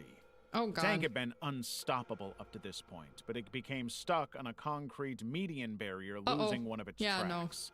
4 police officers climbed onto the immobilized tank and opened the hatch using bolt cutters, finally getting the man. Dude, I would be a little scared that, I mean, you know, respect to them for climbing onto the tank and just doing it, because I would be scared that maybe like, oh, he's gonna do something inside and the whole tank is gonna explode or something. Untold damage on the city. There's but when like Sean refused to surrender and continued trying to free the tank, one officer leaned in and fired a shot, striking Nelson in the neck. Sean was extracted from the tank and taken to Sharp Memorial Hospital, where he later died from his injuries. Remarkably, despite the extensive property damage estimated at $149,201, equivalent to $289,855 in 2023, Sean was the only fatality in the incident. But I mean, at least that's good. He didn't kill anyone. Yeah, I mean, he still did a lot of damage, and obviously he died, but at least he didn't kill no one. The city now had to reckon with how easy it was for a totally unhinged man to steal a tank from a U.S. armory. Lauren? Yeah, I would say, you know, make it not so easy to steal from the US Armory or any military facility, because that is just embarrassing. He played GTA IRL. Yeah. Oh, is this not Killdozer? I guess this wasn't Killdozer, because Killdozer was from Colorado, and let's see. Marvin John Heemeyer was an American automobile muffler repair shop owner who demolished numerous buildings with a modified bulldozer in Granby, Colorado, June 2004. What is going on? I think there was a case like that in Poland. In Poland too, someone like stole a tank and was also just, you know, going on a happy ride in a tank. Heemeyer held various grudges against town officials. I'll show them. Neighbors of his muffler shop, the local press, and other Granby residents. Jeez, he held a lot of grudges. He had a long list of people I hold grudge against, and places I hold grudge against. Everyone. It's a very short list. It just says everyone. Okay, over about 18 months, Heemeyer secretly armored a Komatsu D355A bulldozer with layers of steel and concrete. This is wild. On Friday, June 4th, 2004, Heemeyer used the bulldozer to demolish the Granby Town Hall, the house of a former mayor, and several other buildings. He killed himself after the bulldozer became stuck in a hardware store he was destroying. No one else was injured or killed. It's kind of like, it's a very similar story, but not similar, because he actually planned this out. What in the world? This is kind of insane. He planned it out. Wow. Wow. Zoning and because there were like sewage disputes, zoning disputes. He did held a grudge, and it kept, oh my god, kept piling on. Planning and construction. Damn. What? Oh yeah, that's pretty fun. Okay. Okay, objectively speaking, that is pretty fucking cool. Just saying. Do I condone? No, I don't condone. But objectively speaking, I would drive this. This looks like it would be fun to drive. Don't do that though. Why? Images. What the fuck? Wait. Is there... I have to check this way. Hold up. Colorado Killdozer. Dude. Wait, is this... Yeah! We have a video! There's a video! There's a video from Discovery, I guess. Alright, let's... Building in Granby, Colorado. Oh my god! Then another. And another. Whoa, whoa, whoa. It's part of a meticulously planned citywide demolition project. And I thought the bulldozer went crazy. But this plan wasn't put together by city engineers or construction workers. Just received a 911 call reporting that there is an out-of-control Look at him go. bulldozer. It's the brainchild of an angry man with a grudge against a lot of local people and businesses. Oh my god! Oh my god! They can't tell who's driving it, but there is someone Thank inside. god no one was... The man inside this armor-plated bulldozer is Marv Heemeyer. Oh, Heemeyer. As horrified townspeople run for their lives, Heemeyer wrecks buildings and vehicles one after another. You baby!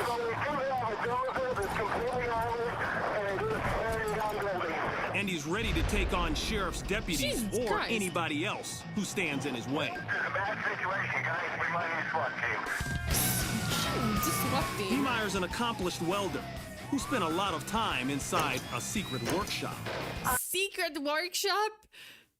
I mean, yeah, he was building it over like 18 months, but It's all encased in metal, and you can't see who's driving or anything. Yeah, it's all encased in metal. It's and a you can't fucking see tank who's driving now. or anything. There, he outfitted the dozer with 2 sheets of Crazy. half-inch steel plating Oh my with a God. layer of concrete in between. What type of you did? How is he seeing? How does he see anything? I guess there's like maybe there's like. On this day, he seals himself in and takes off on a violent ride. Inside his What cockpit, the fuck? 2 assault rifles, lots of ammo, Oh and video Jesus. monitors to help him see where he's going. God, this is crazy. What? He had screens. This might be the best. I mean, thank God. I hope no one was hurt. I don't think anyone was hurt. Wait, let me see. Was anyone hurt? Nope. Nope. I think no one else was injured or killed. That's good. But what the fuck? Yeah, like the screens. So cameras A bank. everywhere. A hardware store, a I think concrete this is where he factory, got maybe stuck. even the town hall, What? and especially the police department. The police department too? Oh my The God. one thing all of those places have in common, Heemeyer feels he has been wronged by these businesses or Yeah, the he's people. just like, I'm just gonna tear this town to the ground. It's like, that's it. That's it. Who own them. He even exacts revenge The on chalice has tipped. I'm gonna build a tank. the home of the town's former mayor. Oh my God. Piercing weaponry. Deputies and SWAT teams try everything. This is But crazy. even armor-piercing bullets can't penetrate Marv Heemeyer's homemade metal and concrete shield. What the fuck? Try to box him in. We At wanna one try to box him in. Point, a heavy equipment operator decides to put a stop to the carnage. Yeah, I don't know He if cli- is this gonna work? Is this gonna work? Climbs behind the wheel of his front-end loader and gets set to take on the armored bulldozer. This is like the robot fights. The you know, the robot fights, but like in real life, or the monster trucks, but real life. But quickly, Not outside the of operator arena. finds himself in an industrial-sized game of chicken. Heemeyer Jesus. speeds ahead, aiming directly for the Oh my blockage. God. Realizing his intentions, the loader attempts to flee, but the armored dozer gives chase. Oh, he's faster. Ramming Oh, the he's tractor fa- off oh, its path, it steams ahead to its next target. Not even a chance. Oh my God, doesn't have a chance. Authorities Doesn't have a seize the chance. narrow opportunity, using the front loader truck Battle to block the robots, dozer yeah. in. The civilian operator hurries to safety. No. Forced to continue ahead, Heemeyer pushes Okay. his creation to the limit. The bulldozer grinds Okay, to a gets halt stuck. under the Okay. rubble of a steel building. Its engine has called it quits. Jesus As authorities try to get into the cab of his What homemade the tank, fuck? Marv Heemeyer takes his own life. It takes officers several hours and a cutting torch Yeah, to 'cause- finally get inside the cab. None of the townspeople are hurt, but the Because price how do tag you- on this rampage is about What? $7 million. Oh my God. Oh my God. Okay, you guys. I think we're good. I'm getting hungry. Getting a little hungry. So, damn. I think this one was a good case to finish with. This one was like, that's caught on live TV. Oh my God. The wild chase, the robot battles in real life, the monster trucks.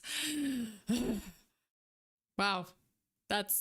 I call myself petty. This is beyond. This is beyond anything that I've ever seen. That is just beyond pettiness. This guy was just like, I am gonna write the list of people I hold a grudge against, and just said everyone, the whole town. They'll see. I'll show him. That'll show him. That'll teach them. Oh, you guys, thank you so much for today's stream. Thank you so much for sitting through this with me and listening and just, indulging me a little bit. quite the action-packed ending. Quite the oh my god, the ending was just like, what the? How did I not know about this? There was a case in Poland too that was similar. Anyway, thank you so much, you guys, for tuning in, for watching this stream. If you're new here, yes. Well, if you're new here, like and subscribe. If you're not new here, please remember to like the video and subscribe to the channel and turn on those notifications to be notified whenever I show up in my little dark corner of the internet. And also, yeah, like the video because YouTube likes it when you like or dislike the video. It helps my algorithm. It helps YouTube to, to just kind of show my channel to others. And it's free and it just takes a second. So that would be very nice. Thank you so much. Just a reminder, I do have a stream on Patreon tomorrow. We have a case stream tomorrow on Patreon with my new model. So that one's gonna be already with my 3D model. Yeah. So that's the early pre-debut case for Patreon. You guys are gonna see the new me. And then we have the debut stream. So debut stream is on July 5th. 6 p.m. Pacific time, unless we all die, unless the prophecy is true, and we are so dead. And there's gonna be an earthquake or asteroid. I don't know if there is, and this is my last stream. What a stream to end with. I regret nothing because this was so worth watching. But yeah, this might be my last stream, so just wanted to say thank you so much for supporting my channel, and we had a good run, so who knows. And if it's not my last stream, then I'll see you guys on Patreon tomorrow and then on YouTube on Saturday. Alberto, thank you so much. I unfortunately have to say that I won't be able to see the 3D model due to work schedule. No, but the VOD is gonna be there, so you can always watch the VOD gang. But no worries, Alberto. Thank you so much. I understand. I completely understand. And I hope you have a good day at work. And the prophecy reminds me of the lizard people. Lizard people! Yes, the prophecy. Okay, that's it for today. Thank you so much. Stay safe out there. Always lock your doors and windows. Bury your hexes. Until the next time. Bye.